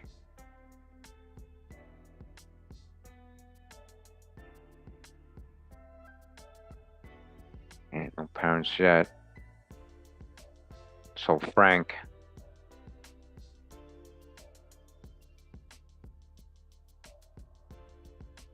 Okay, so we definitely got a dad here. And that was on the death certificate, as you guys saw. So again, we're doing this live. We're adding people to the tree live. Okay. Stay tuned for when we're gonna get into the baby daddy mystery. All right. Stay tuned. You're right on time. I wanted to actually rush through this because I want to get my Saturday back, but I wanted to get this done today. So I'm gonna take my time. I'm not gonna rush. But I hope you guys enjoying so far the genealogy presentation. We're doing this live, right? That's what I'm trying to tell you, right? Okay, good. I'm glad you guys enjoying it. I hope it's not like boring or anything like that. I mean, I don't know if you find it significant or whatnot, but here John Gay is being called mulatto in 1870. All right, coming out of Georgia. Mulatto, you guys already know. Doesn't mean he's half white. That doesn't always mean half white, half black. Come on now. We know better than that.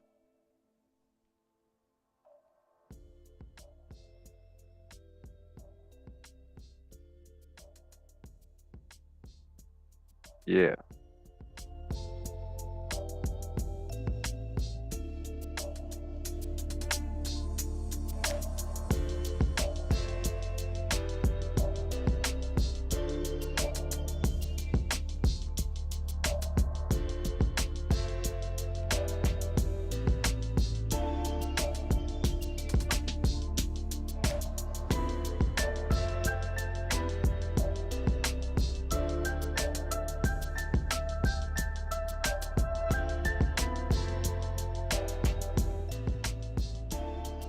So this is his wife's death certificate right here. And they said they don't know the date of birth, but it says that his dad is Rancy Lee. So we got that. They don't know the mom. And check this out. The informant is the son. So their own son don't know his own mom's birthday. and his grandparents. So that happens a lot, guys. So just because it's a family member giving the info doesn't mean they always know everything, you know? So, but at least we got something, right? We got a little lead there. Okay.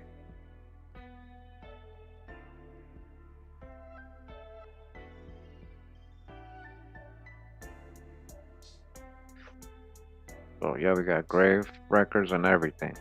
Cool. Adding up, adding up, adding up. Safrina Lee. Remember we got her dad, Rancy Lee, something like that. Gonna add her.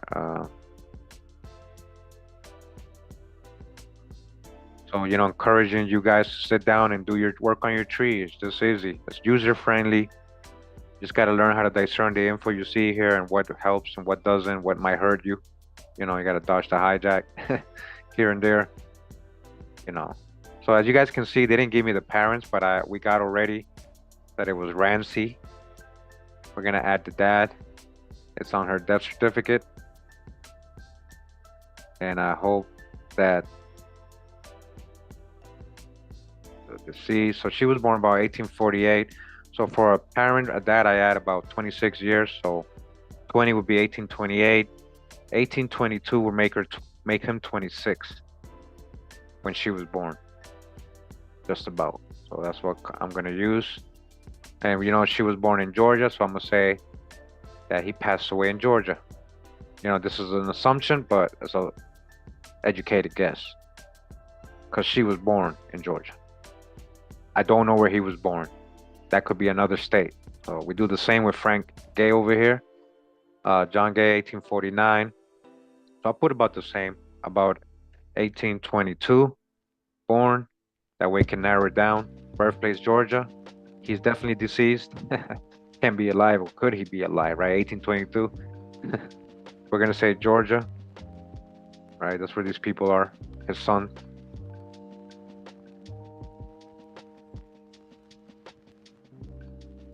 All right, so now we were able to go and extend this tree a little bit more on this side. We got all the way to Frank Gay, in Georgia. So again, Gay, family, history. Whoops, why is it not writing? So Gay, family, history, Georgia.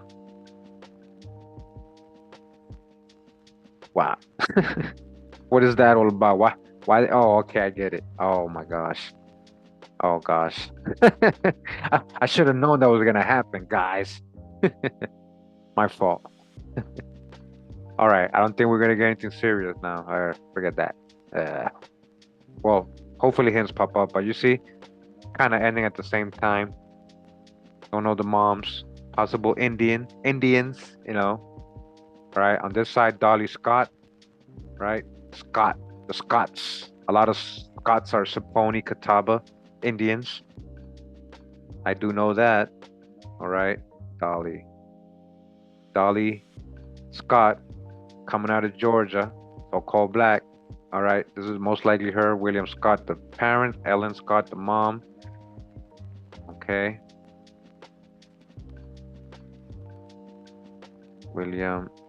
Let's see. Make sure I added the Ellen. Okay. Add the siblings. So again, these hints weren't here yesterday. Okay. This is not her. And looking at what other families have, they don't really have any parents. So this is kind of what I was running into yesterday. So remember, we read about Leroy Gay and the Andersons, of how they migrated to Ohio. That's all they really said about them. All right, let's see what we can find on William. Coming out of Georgia, it says we got 5 hints for William Scott. McDoney Henry, Georgia. DK and Lula Scott, huh? So DK most likely is don't know Scott, so they don't know the first name. Okay, this seems to be his grave record right here.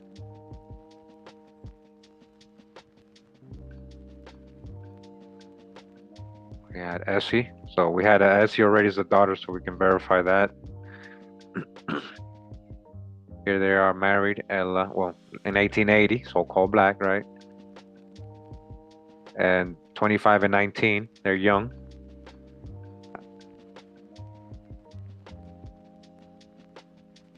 Okay. William Scott from Georgia, and William Scott. So Henry, Georgia. The Scotts. Okay. Let's take a look at the death certificate for William. All right, listed as colored, a widowed, from McDonough, Henry, Georgia. It says don't know. DK means don't know for the dad. And it says maiden name of mother, Lula Scott. So the Scott could be coming from the mom. Because it doesn't say it says maiden name Lula Scott. The Scott could be coming from her mom. All right. The informant here is Essie, the daughter, right? So again, she don't even know her own granddad or what's going on, you know? So, hey, this stuff happens. This stuff happened.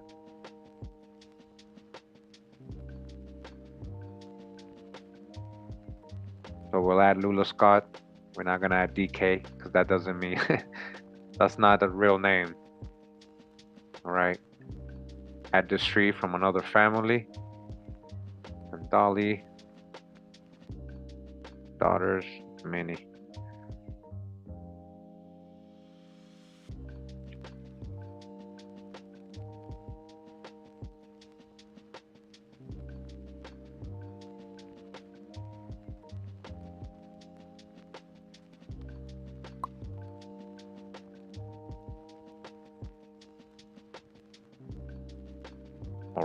All right. So again, pretty cool. We're adding new people here. All right, Lula, let's fix that. So Lula, William Scott, 1857. Quick edit. She's most likely deceased. Born about 18. So 1837 is 20 years. 1835 will make her 22 when William was born. William was born again. That was Georgia. So we're gonna put Georgia passed away for her, most likely. Don't know where she was born, and hopefully we get some hints. Ellen got a couple hints here. Let's go through. We might get her maiden name. So there's a Ellen Watts here, married to a Monroe William Watts. I don't know if that's her. Maybe a second marriage. So here it's another Ellen to a Monroe. So Alan Fambro.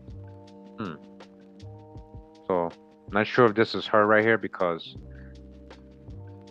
they got this Ellen married to a Watts, and then she's a Fambro. So I would have to actually go and verify this before I even add it. Yeah, that could be a whole different Ellen, which happens a lot. Sometimes the algorithms mess up and they'll think they have the right person and they send you like 20 hints and you gotta hit no on all of them. So you hit review and you hit no. So I'm not gonna do that yet because I gotta verify that, okay? So at least we were able to add some new people. All right. You guys can see again some of the Scots. I know a lot of them go back to Saponis and Catawbas, all right, or Eastern Woodland people, Indians. But going back down, that was we got there through John Gay and Dolly Scott, all right, and we got there through Leroy Gay. Okay, now we're gonna go up his wife Mary Anderson. All right, Mary Anderson, born in Hardeman County, Tennessee, and she eventually moved into Akron.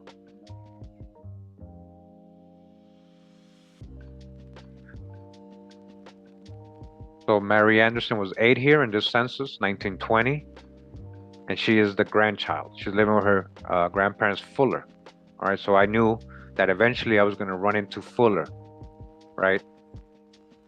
So 1930, she's about 19. She's married already, right? Marriage records listing her dad as John, so it'll be obviously John Anderson, and Cora Fuller. Now remember, if you guys remember the beginning of the video, they were saying that this John was a white man. You guys remember they were trying to make him a white man. John Anderson, right? She's so-called black so far. Not calling her anything else. Her mom, Cora Fuller. Okay. We're gonna go up to John Anderson, right? Hold up though. Mary Not here yet. Okay. So going up to John Anderson. All right. So first I want to go to the gallery. I want you to use your stereotypes. All right, go ahead. Be stereotypic right now, guys. Go ahead, judge this guy right now. Go ahead and judge him. So they were calling this guy a white man. The white man, John Anderson. Go ahead and judge him. You tell me. You guys can hear me, right? You guys can hear me? Okay. Test. 1, 2, 1, 2. Check. Mic check. 1, 2, 1, 2. All right. No, they weren't listing him in the census. I'm talking about the stories on the websites, DJ. You weren't here in the beginning. The stories on the websites were saying that his ancestor was a white man. So somebody might have looked at this image and was like, oh, that's a white man. But first of all, let's go into his records, right? 1900 census, John Anderson, 14, so-called black. Black. Father's name, Andrew Anderson. Mother's name, Julia Anderson. This is him, guys. 1910, John Anderson. Black. Hardeman, Tennessee. Again, father Andrew, mother Julia. Right? 1930, John Anderson. So-called white, huh? So-called white. Leroy Gay and Marie Gay. This is family, guys. So Marie's dad, right? This is Marie's dad. Living with them, right?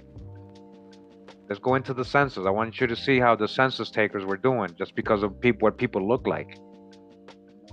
So in the same family, right? We have look how they crossed out his name and put W. You see under it, right? It said Negro before. Right? So everybody says Negro in the same, and he's a father-in-law, right? Doesn't mean step father-in-law, anybody else. Why is he white and everybody Negro? Do you understand how prejudiced people are? You know, they're just based on what he looks like. Both his parents are so-called black guys. Yeah, he's very light-skinned.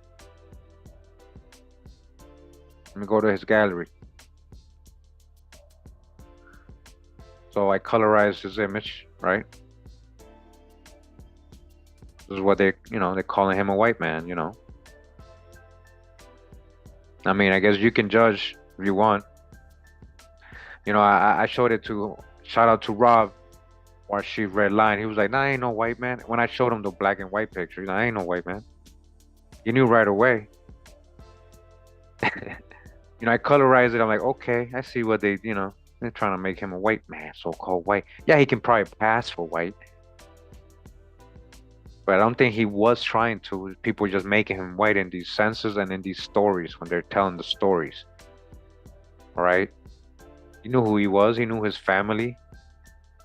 He knew who his parents were. Right? We're going to go up his family. Again, Andrew. Again, all these people being listed as so-called black, right?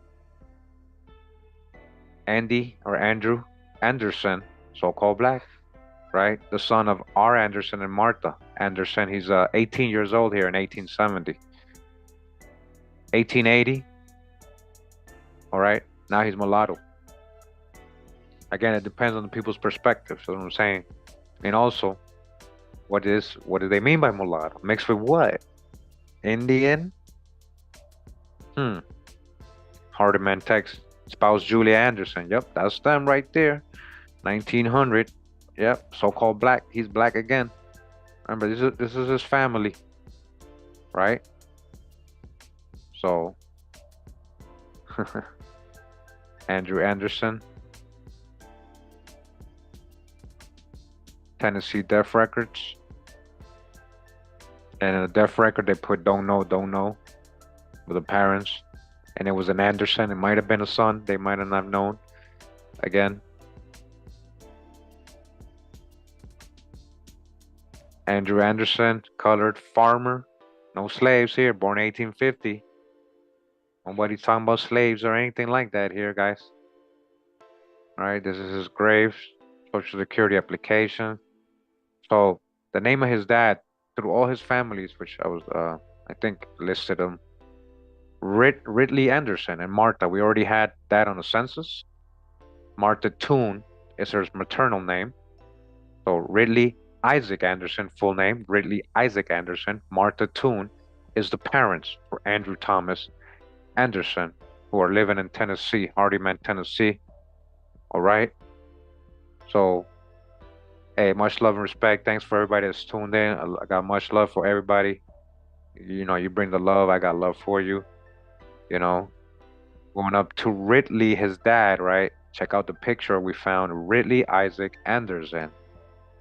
All right. Ridley Isaac Anderson. You see that? Well-dressed man. So-called black, so-called black man. Well-dressed. What's this little button he got here?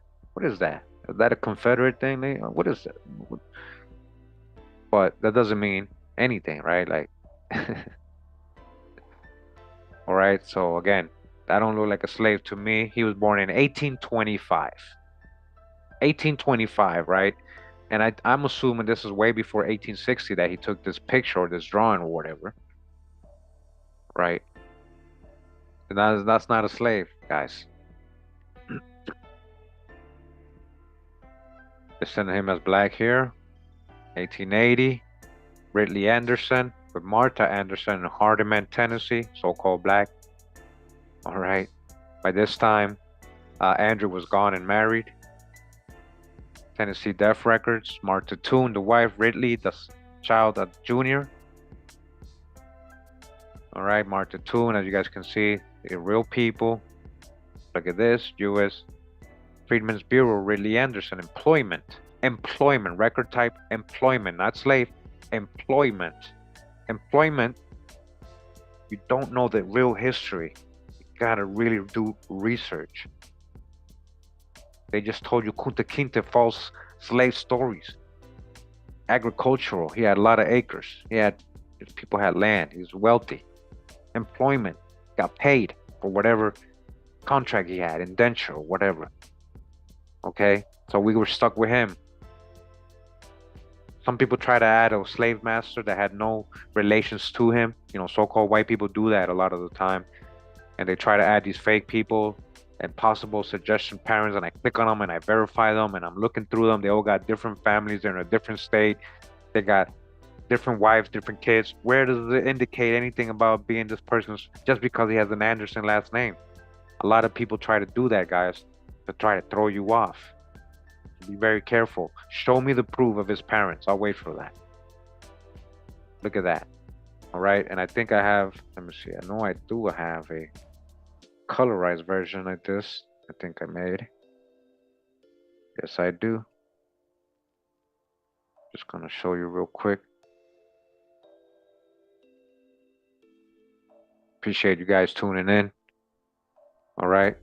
As you guys can see, it does look like he had colored eyes, like like, I don't know if it's bluish or green eyes, like, you know, like colored eyes. He was a bit light skinned, but not, you know, but when, yeah, that's him right there, very well dressed. Okay, go back. All right, that was through the Anderson line. And his wife, Mary Toone. All right, Anderson. So let me just see real quick. So Anderson family history, Hardiman, Tennessee. John Tilden Anderson was born November 1886, so might be related to him. Biographies of the Hardiman County, Tennessee genealogy trails. All right, Anderson County, Hardiman County, Tennessee family history. A couple things, not specific things, right? So again, I was a little stuck there. On the Toone side, same thing with her. But here she is at 40, so-called black. You know, Toone, her maiden name. And real quick, Anderson. Wow, look at the Anderson. It's been all over the place, you know. On the Scottish West Coast, the Anderson family was born among the ancient Dalriadan clans, alright? Danites, okay? Their name comes from the given name Andrew, okay? Part of the Andrew clan, alright? Part of the Andrew clan, alright? That's why they're all over the place. Yeah. You see the X? The Confederate things? Remember what we talked about earlier in my other video about the civilized land, Sumeria, Egypt? Alright.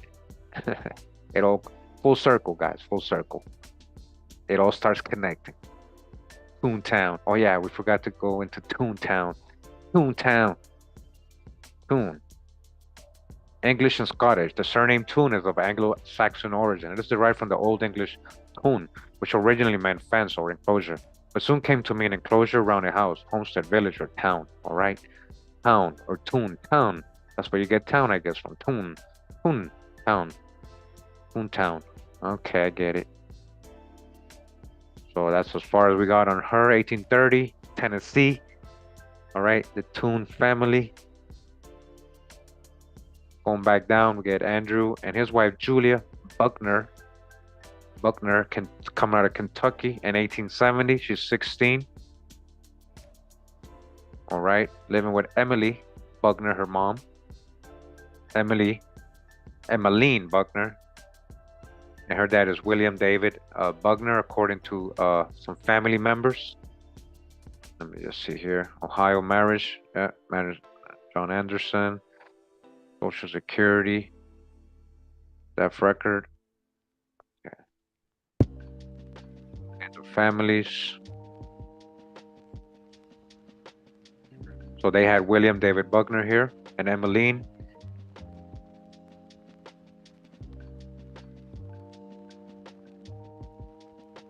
Going up to Going up to William David Buckner. All right, we don't have much, but the Buckners out of Kentucky. I guess that's as far as I got. You know, I look for William Buckner. This might be him, some of these, but it's hard to tell. There's a lot of them, actually. You guys can see. A lot of William Buckners. The Buckners are deep in Kentucky, basically. Let me see. Buckner Family Papers, 1784-1991. Held by the Filsden Historical Society. All right, so again, I wasn't able to get my hands on it, but here's a bitch description of it and some of the names. All right. Possible ancestors of the same Julia Buckner and William Buckner. Okay. So I just want you to see there's possible options. There's another one, the Buckner page. Sometimes, you know, certain family lines, you know, there's more info on the online, you know, and I use Duck. You can probably use other search engines like Google and all that. You might get different results, but try to get more specific like I'm doing. You know, if you know the county of the town, you know, look for the first person who brought that name there. It's going to connect to your family, of course, you know. Buckner genealogy, Oldham County, Kentucky. So yeah, there again, the Buckners are deep in Kentucky.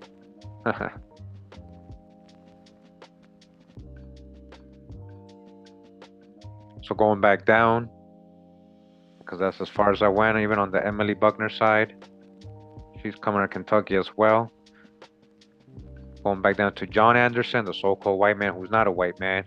Both his parents were so-called black, right? So how is he a white man, guys? Can you answer that to me? If both his parents are so-called black, how is he a white man?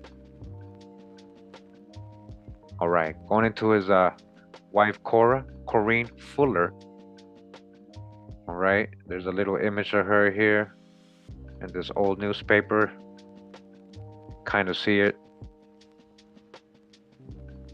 Remember, we're doing LeBron James ancestors. We're here with the third great grandmother, Corinne Cora Fuller. In 1910, she's 18. Mother's name, Livy Fuller, it says here. Father's name, Thomas J. Fuller. Hardeman, Tennessee, as well. All right, so we got people from Tennessee and Alabama, his fine, but a lot of these names go back to the East Coast as well. These family migrations don't just start in the Southeast, and they don't. You know, a lot of them have a lot of history before that too. 1940, Cora Anderson, Akron. All right, now she's with Actually, she's 46, living with the in-laws, right?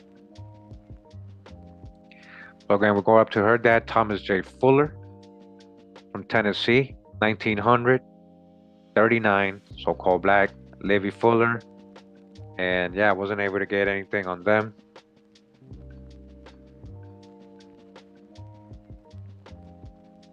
Bronny, yeah. All right. So Tennessee, we got stuck there on the Fuller side. All right, going back down to Mary Anderson. And we go back down to Constance Gay. All right, who is the mom of Freda Marie. No, wait, I'm already lost. Hold on, let's go home. Here we go. Yeah, Freda Marie. Yeah, George Goldstein and Constance Gay. So we did all of LeBron James' maternal line. Now, before we continue, we're gonna read a little bit about LeBron James' dad. All right. We're gonna get into some funny stuff here, conspiracies, right? Or mysteries, or whatever. Baby mama drama, baby daddy drama, whatever. Okay. So this is from ESPN magazine, ESPN.com. All right. You guys can see magazine volume number 5. You guys can see. It says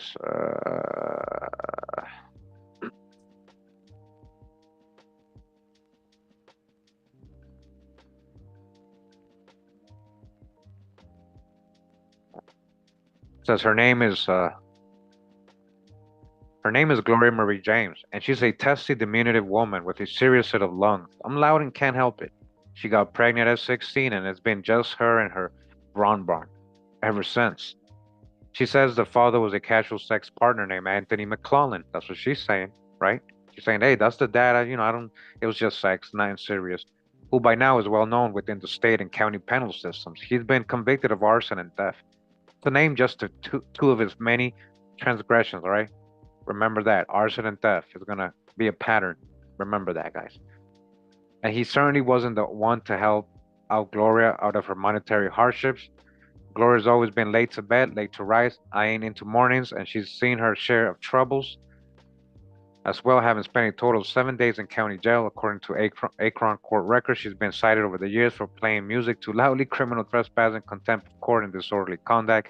If something she plays down, there wasn't any drugs involved, but it was never trivial to her son. Okay, so, these are the stories about her, not really important about that.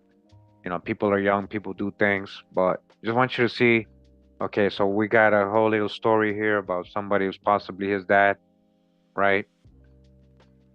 All right. Hold on, Bolivar, Tennessee. What's this? Hold on, guys.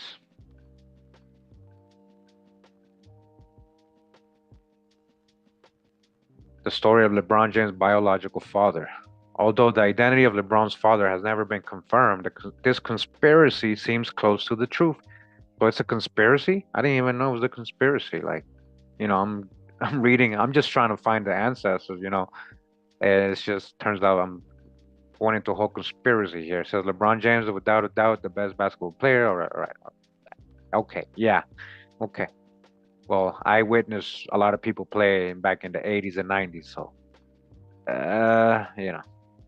raised in a single parent house. So we all know LeBron was raised by his mother, Gloria James, who gave birth to her son at 16 years old back in 84. Only to raise him as a single parent. It wasn't easy for Gloria, but it helped her and LeBron build an unbreakable bond. All right, so that's the story. It says, on the other hand, his father was never around. LeBron never made a public comment regarding the identity of his father, but that didn't stop people from speculating and researching who the actual man is. There had been a few names in the mix that have been partners of LeBron's mom, or just people straight up trying to take advantage of the opportunity to get some money due to LeBron's early rise to stardom. But in the end, only one name seems logical, too close to the truth. All right. The story of Roland Bivens. Wait a minute. Who's Roland Bivens? I thought it was Anthony McClellan, huh?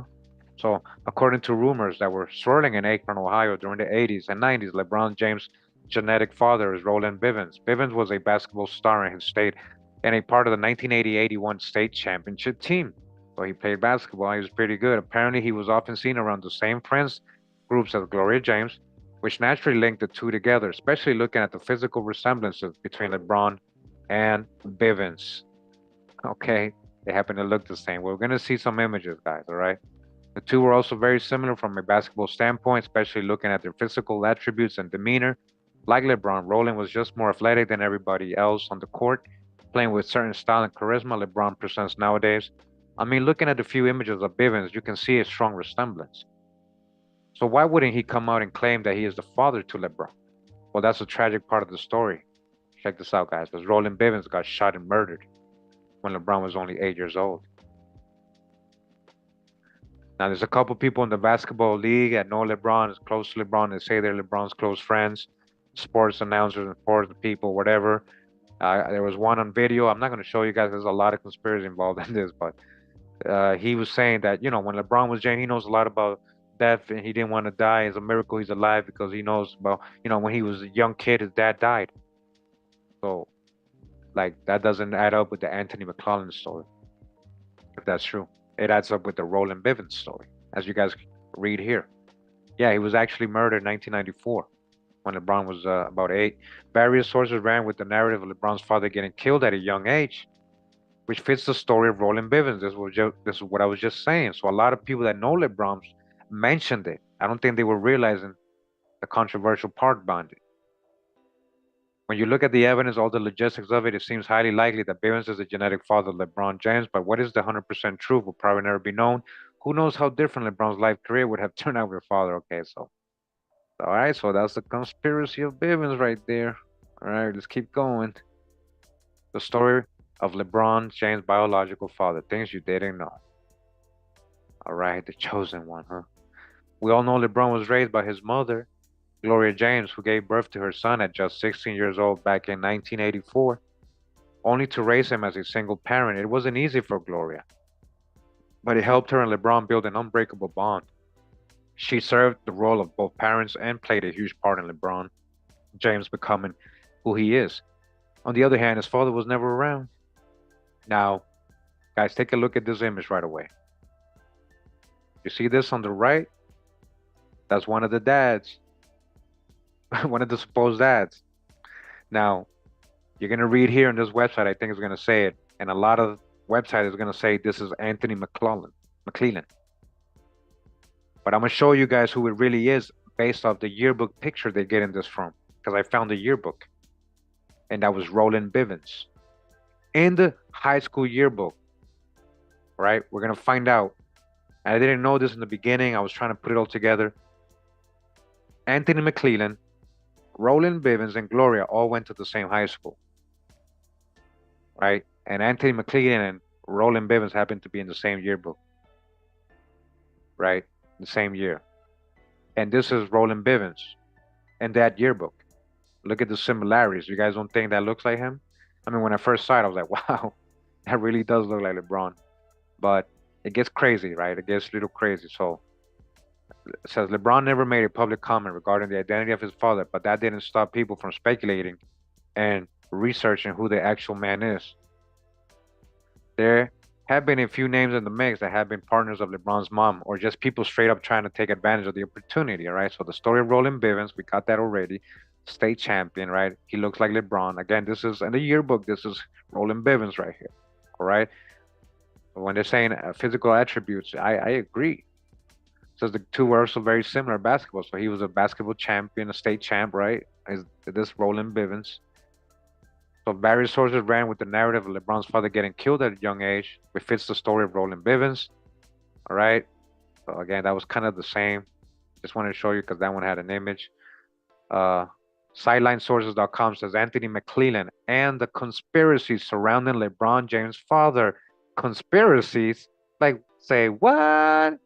Hey, guys, come on. Like, I'm just trying to do some reasons, like genealogy. I wasn't trying to run into no conspiracies. Come on now. So Anthony McClellan, huh? So who are these two people right here? right? LeBron, huh? Who the baby daddy? LeBron James amongst NBA fans is frequently debated as one of the greatest. All right, I'm not. All right. Gloria James gave birth to LeBron December 30th, 1984. Right, we got the whole genealogy, right? So because of you, pops. All right, so he's mad at his dad because he wasn't there. So this guy right here, this third guy, Lyser Bryce Stovall. I think he's. I mean, it's very silly. He actually sued LeBron and his mom to enforce them to take a test. He wanted to sue them, right? Because he was like, why? I don't understand. If he was the dad, he should be sued, right? He's a deadbeat dad if he's the dad, right? So it says here they're gonna take four individuals that might be his dad. So left LeBron, right Leicester, Bryce Stovall. The first Leicester Bryce Stovall, a lawyer who came forward claiming to have an affair with LeBron James' mother in 1984. Stovall compiled this case and sued LeBron for an astonishing $4 million. Stovall began pressing for a paternity test in 2007. He argued that LeBron and his mother had concealed the fact that Stovall is the father. Stovall contended he met Gloria James when she was 15 years old. He stated 9 months after their meeting, LeBron James was born. LeBron James was required to take a paternity test. He agreed, and the results excluded Stovall as James' father. All right, so he failed the paternity test. He don't even look like him, guys. Like this guy's a clown, man. Like he's just trying to be slick. He was a lawyer, just trying to play the system how he knew how to play it. All right. So he still continued to argue, saying they're lying or whatever. They messed up the test, right? The results, right? So whatever. Then we got Anthony McClellan. Now look. This is what I was saying, guys. They're using Anthony McClellan's photo, right? I'm sorry. They're using Roland Bivens' photo as Anthony McClellan. Now, either the yearbook is wrong or these websites are wrong. I'm going to show you guys. So remember, I told you that was Roland Bivens in the yearbook. Now, there's a lot of websites saying this is Anthony McClellan, as you guys can see here. So it says Gloria James' first name, Anthony McClellan, as someone she thought was a biological father of LeBron James. She thought. Presumably, Anthony and Gloria began dating while in high school, presumably. Family and friends revealed their relationship as casual, and Gloria became pregnant at 16. McClellan left her after she got pregnant. While with LeBron making waves as a young basketball sensation, McClellan resurfaced. Oh, he did in 2002 and wanted to be a part of LeBron James' life. So what do you mean LeBron James' dad died when he was young? See, all those people that know him actually said that, guys. Go look for the videos. They actually said that. So who is this guy supposedly that appeared in 2002 reclaiming? And what did you do? Where's that story? Who is he? Who is he? Where's his parents? I don't know. I don't got his parents. Who is he? This Anthony McClellan.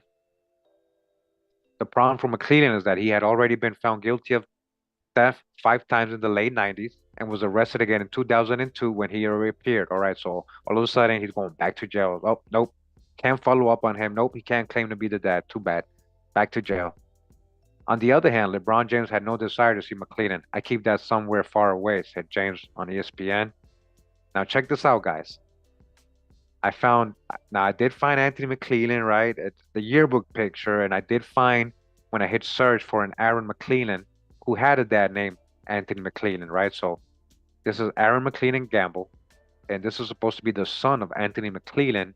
So possible sibling to LeBron James. I don't know, you tell me if he looks like him, right? Aaron McClellan Gamble, son of Anthony McClellan, is rumored to be LeBron James' half-brother. The Akron native was reportedly born on May 31st, 1987.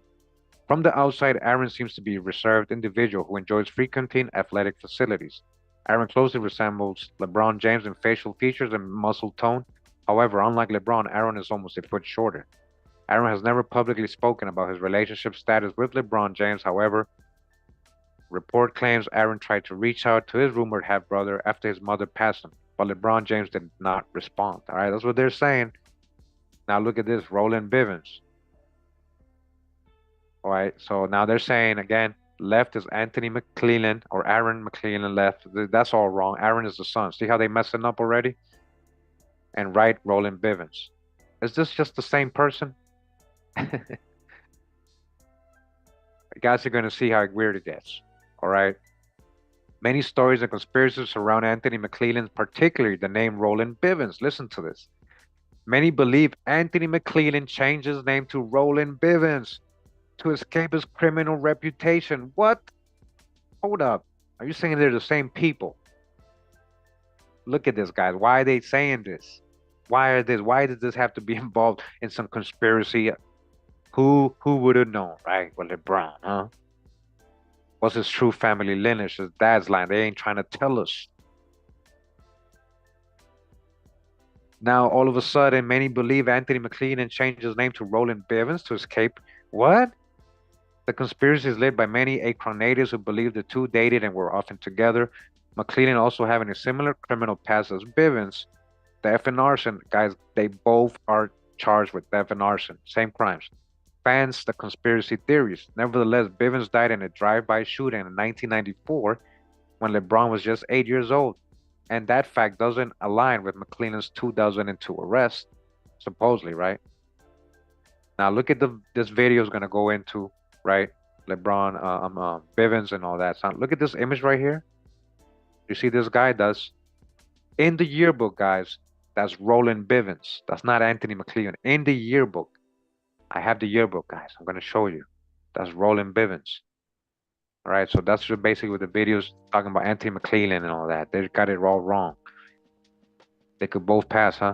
Most assume McClellan is LeBron's definitive father because of Gloria's initial claim. Only because she said, and the resemblance in features. McClellan. Now they're talking about that picture that which is Roland. McClellan has a 6'7" Akron, Ohio hooper with a physique like LeBron. All right, so again, that was Roland. However, Frederick Nance, LeBron's longtime attorney, said that a paternity test was carried out, and it also excluded McClellan as LeBron James' father. Oh, all right. So if there is a McClellan, is supposedly he's not the dad. All right, here goes LeBron and the mom and the family. All right, all right. Yeah, blessings to the family. I don't know if any dark stuff is going on. I hear a lot of things, but we're not talking about that. But I just want to read that again. A couple more things here. LeBron required to reject Laura's paternity test. All right, so this is him, the guy who was suing him. He passed. LeBron. Okay, look at this. Is this Anthony McClellan and Roland Bivens? Like, what's going on? Like, this guy looks like LeBron here a little bit, I think, that Roland Bivens. Thought he died in 1994. What's going on? Well, he was 20, he was older. 1994 is a long time after the 80s, so he was out of high school. He was in his 20s when he got shot. Still could be him. So I don't know what these pictures mean, guys. Like, this is a lot of conspiracy involved. LeBron James' dad, Anthony McClellan, Roland Bivens, a lot of people asking. In the following video, LeBron James explained that he has forgiven his dad for not being in his life. So again, and I try to look for this video, it's not around. It doesn't exist. Look, go to address. This video isn't available anymore. All right, so we're left to ponder. Who is LeBron James' dad? Rising to fame fast and is important, all right? We all know that LeBron's mother, Gloria, but who's the father? Some say his father's Anthony McClellan, while others believe it is Roland Bivens. In 2010, Lake Kaiser Bryce was sued, right? That's the fake guy. So look, Anthony McClellan, they're using Roland Bivens' photo, guys. It says, is Anthony McClellan LeBron's father? They say yes here on this website, and LeBron knows it, but he wants nothing to do with McClellan. James was motivated by his father's absence and made him build a stronger bond with his mother.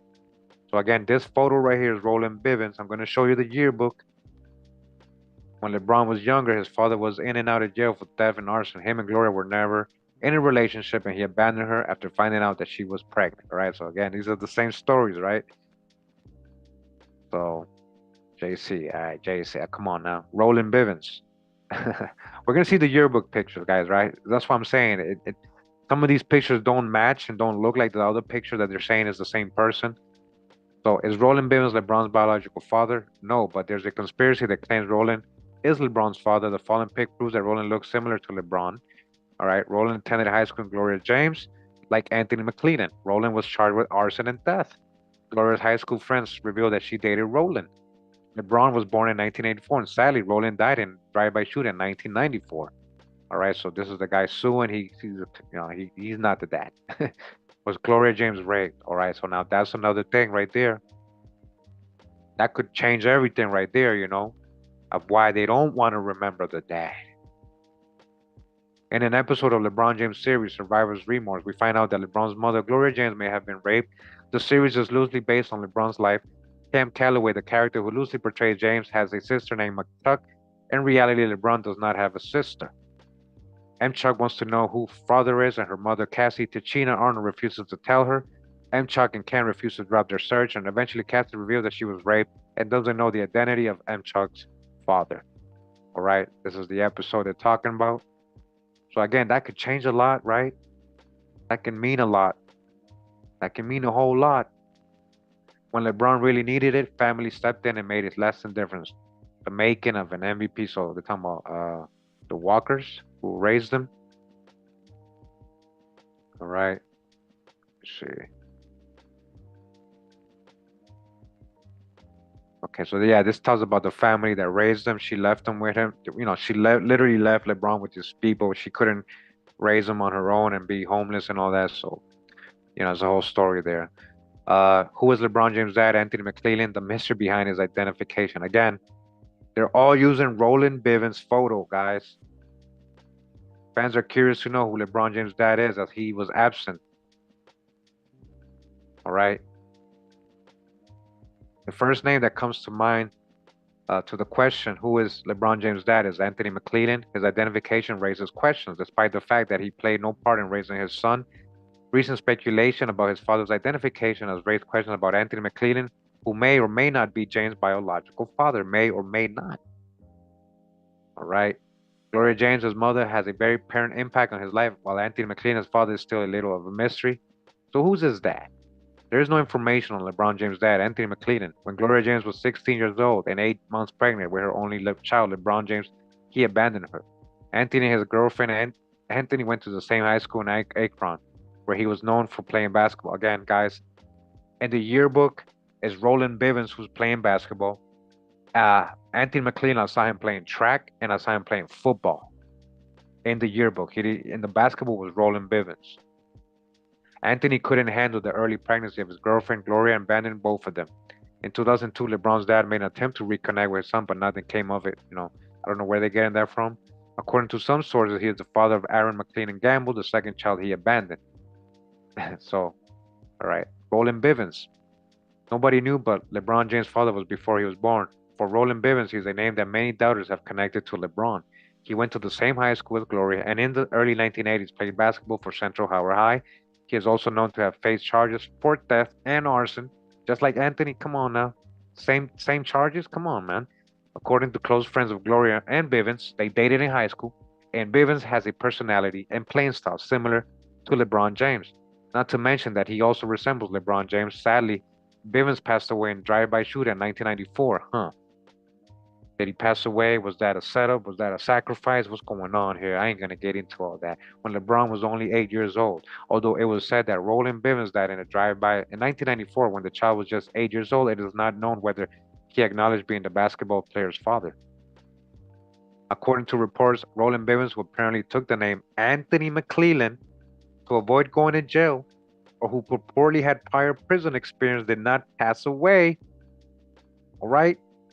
Look at this whole conspiracy, guys. Anthony McClellan's 2002 arrest for theft and arson, just like Roland Bivens was arrested for theft and arson, led some to believe that McClellan and Bivens were the same because they had previously committed the same crime. However, Roland passed away in 1990s, while some sources say McClellan is still alive. Others say he passed away in 2007. Uh-oh, we got a two-pack situation here. Gloria reportedly knew Roland at the time, but once he was charged with theft and arson, he allegedly disappeared. Hidden truth behind his father's identity.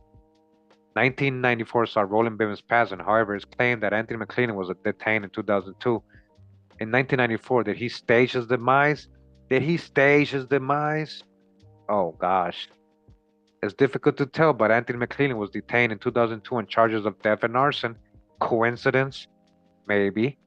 However, there is a link. Meta World Peace, a former NBA player, once added, "My brother was in jail with LeBron's father. They were both incarcerated. My brother served 10 years in prison."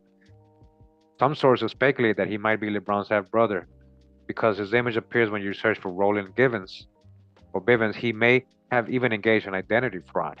Some people think McClellan had a son named Aaron who he had with a different woman. All right. All right. So there's a whole lot of conspiracy. As you guys can see, they're saying it might be the same person. What's going on here? Why doesn't she really know? All right. So this is the guy who supposedly murdered Roland, and he was denied parole, and that really happened supposedly, like Roland D. Bivens passed away in 1994.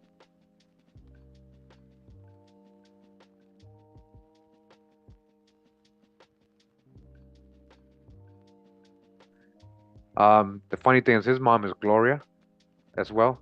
So the Bivens mom is also named Gloria, just like James and Gloria. All right. Hmm. The story of LeBron James' biological father. All right. So it's a lot. They all kind of start saying the same thing. Who are LeBron James' siblings? Exploring dynamic between King James and his half brother Aaron McLean Gamble. So a lot of people saying, "Hey, Anthony." Questions still surround LeBron James' relationship with alleged half brother. All right. So let's go to the tree real quick, guys. So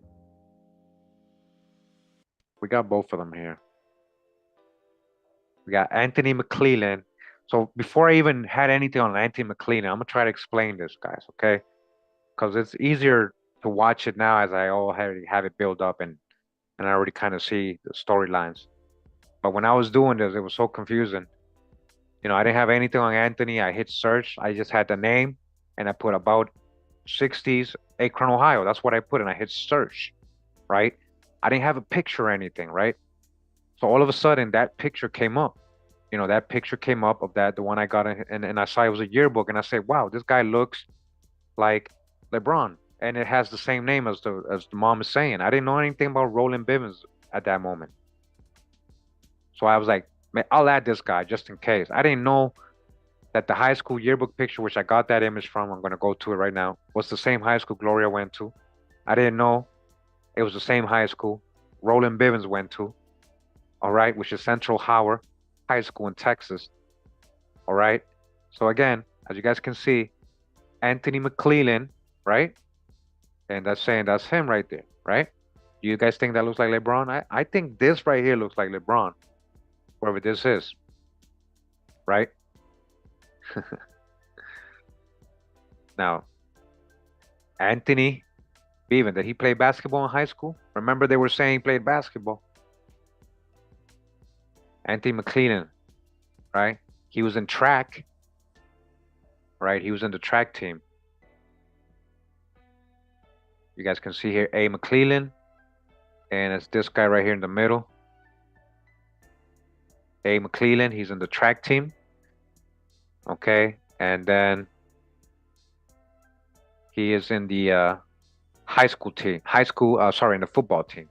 The football team. So A. McClellan, and the third row somewhere here. Forget where.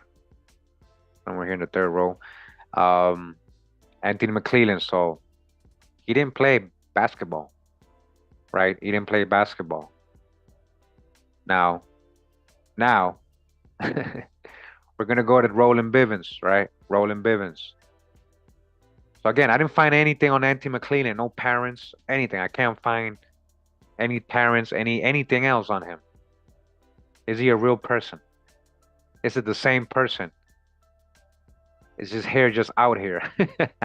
Is his hair just out here? Like, all right.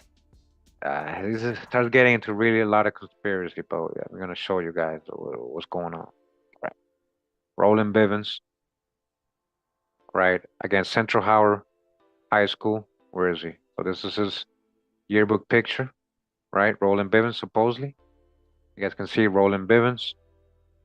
All right. That don't look as much as LeBron to me as the other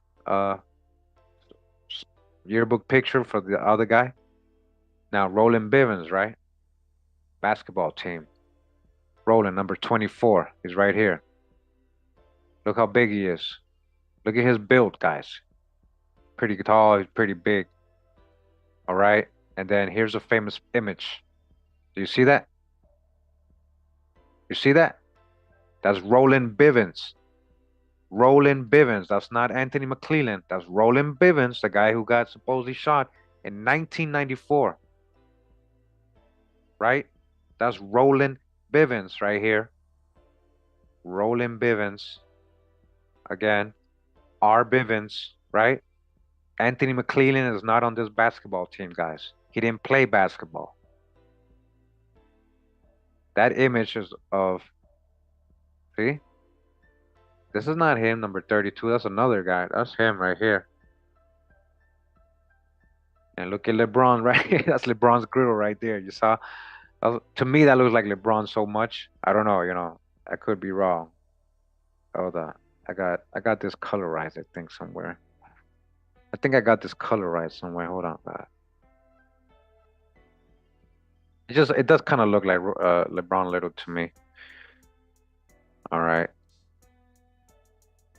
And to a lot of people online, it goes a colorized version of it. You guys can see it. All right. Going back again, that's Roland Bivens. That's not Anthony McClellan. Everybody's saying looks like him. They were saying that he has to be the dad only because he looks like him. They were using Roland Bivens' image. So, all right, this is what I'm saying, guys. Come on, spill the beans, Gloria. I'm not even gonna go there because that might be a little disrespectful to LeBron, and his kids. I don't want his kids to think I'm on, I'm just saying, like somebody has to know. And now that we know it's a conspiracy and all this stuff is not adding up, these guys are in the same yearbook, guys. I'm not making this up. Hold up, let me show you. Let me show you. All right, this is the yearbook right here. Let me see if we can. All right, this is the yearbook. Same yearbook, right? I'm gonna show you guys.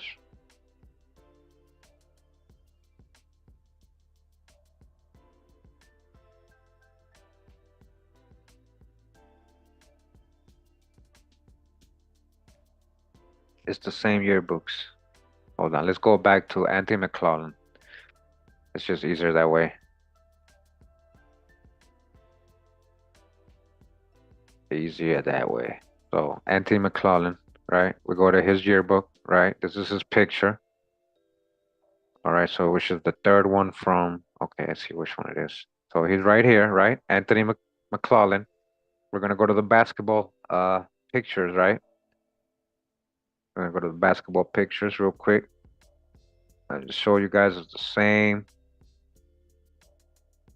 same yearbook.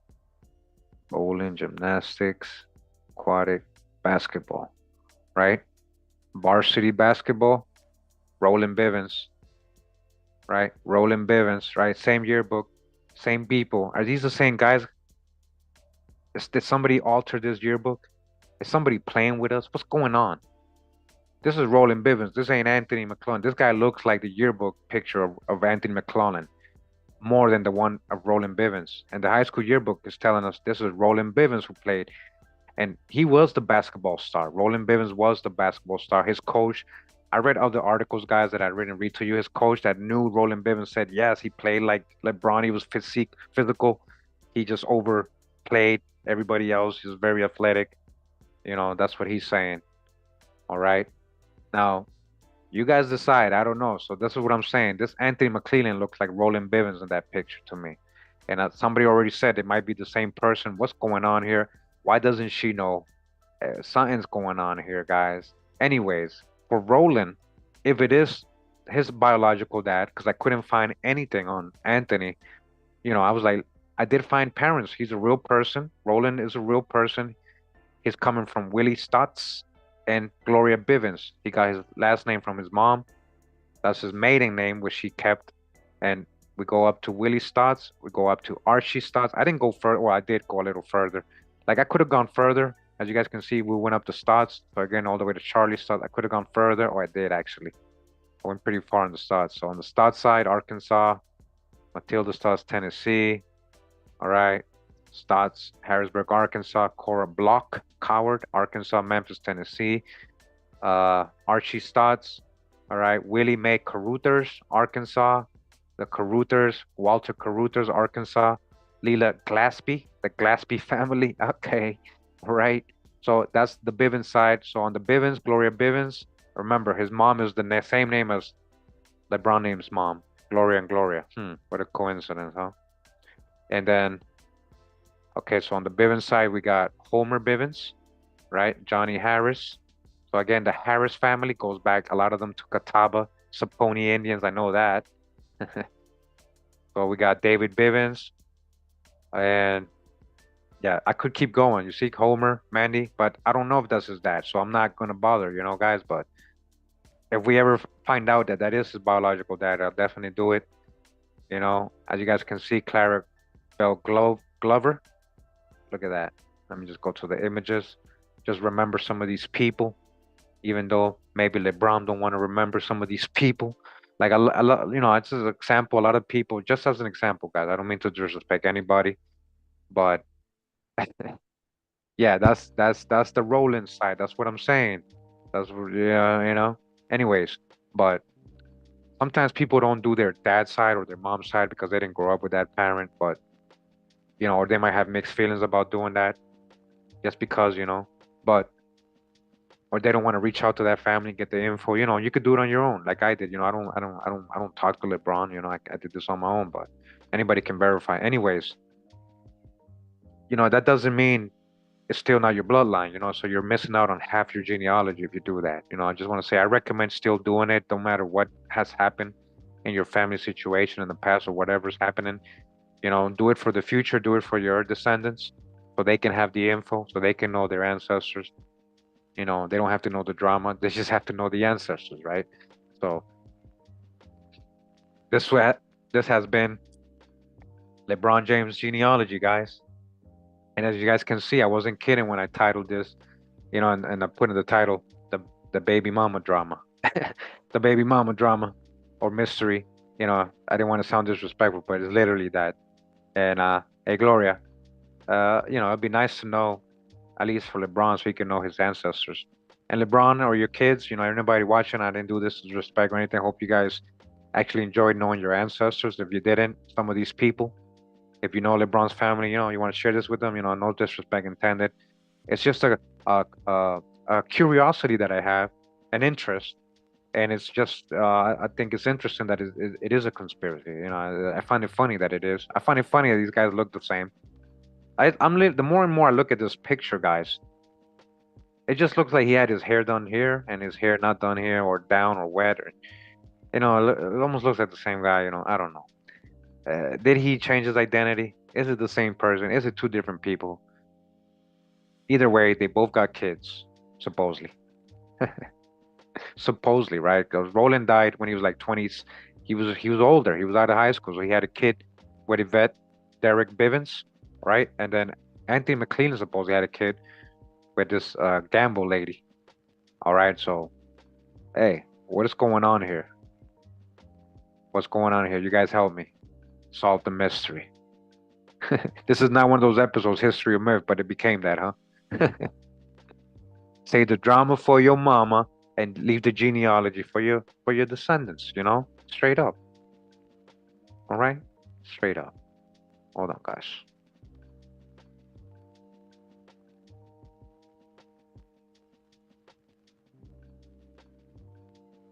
So again, no like big things. I don't know if you found this boring or whatever. Hope you found it interesting, at least to know his people, a little bit of his background. You get to know him a little bit more, this star, right? This basketball star. I wouldn't say he's better than I wouldn't say he's been the best basketball player ever, right? That's it. That's my opinion. Yeah, I said it. All right. Come on now. But thanks for tuning in. Thanks for listening to me for the last almost 3 hours. I did 2 lives today, guys. I don't think I'm doing another live today. Hey, Joseph. Hey, Matt, if you're still around. Hey, Peter, hit me up, man. I'm about to hit you up. All right.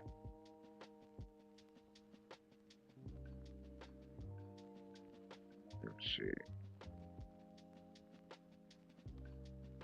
And we're gonna go out again with just because he sent me some new beats recently. Robin Dre beats. Robin Dre Productions.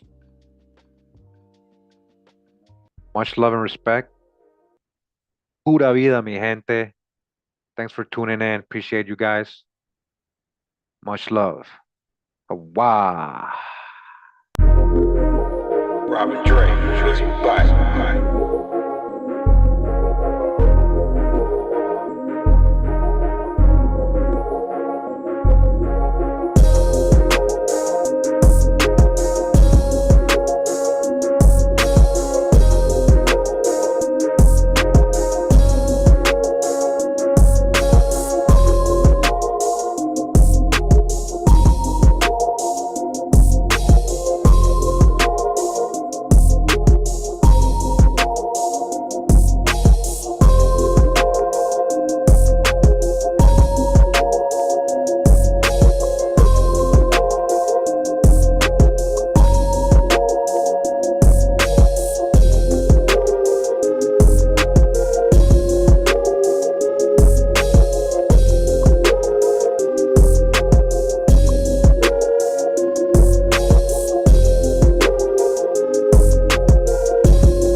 Wow.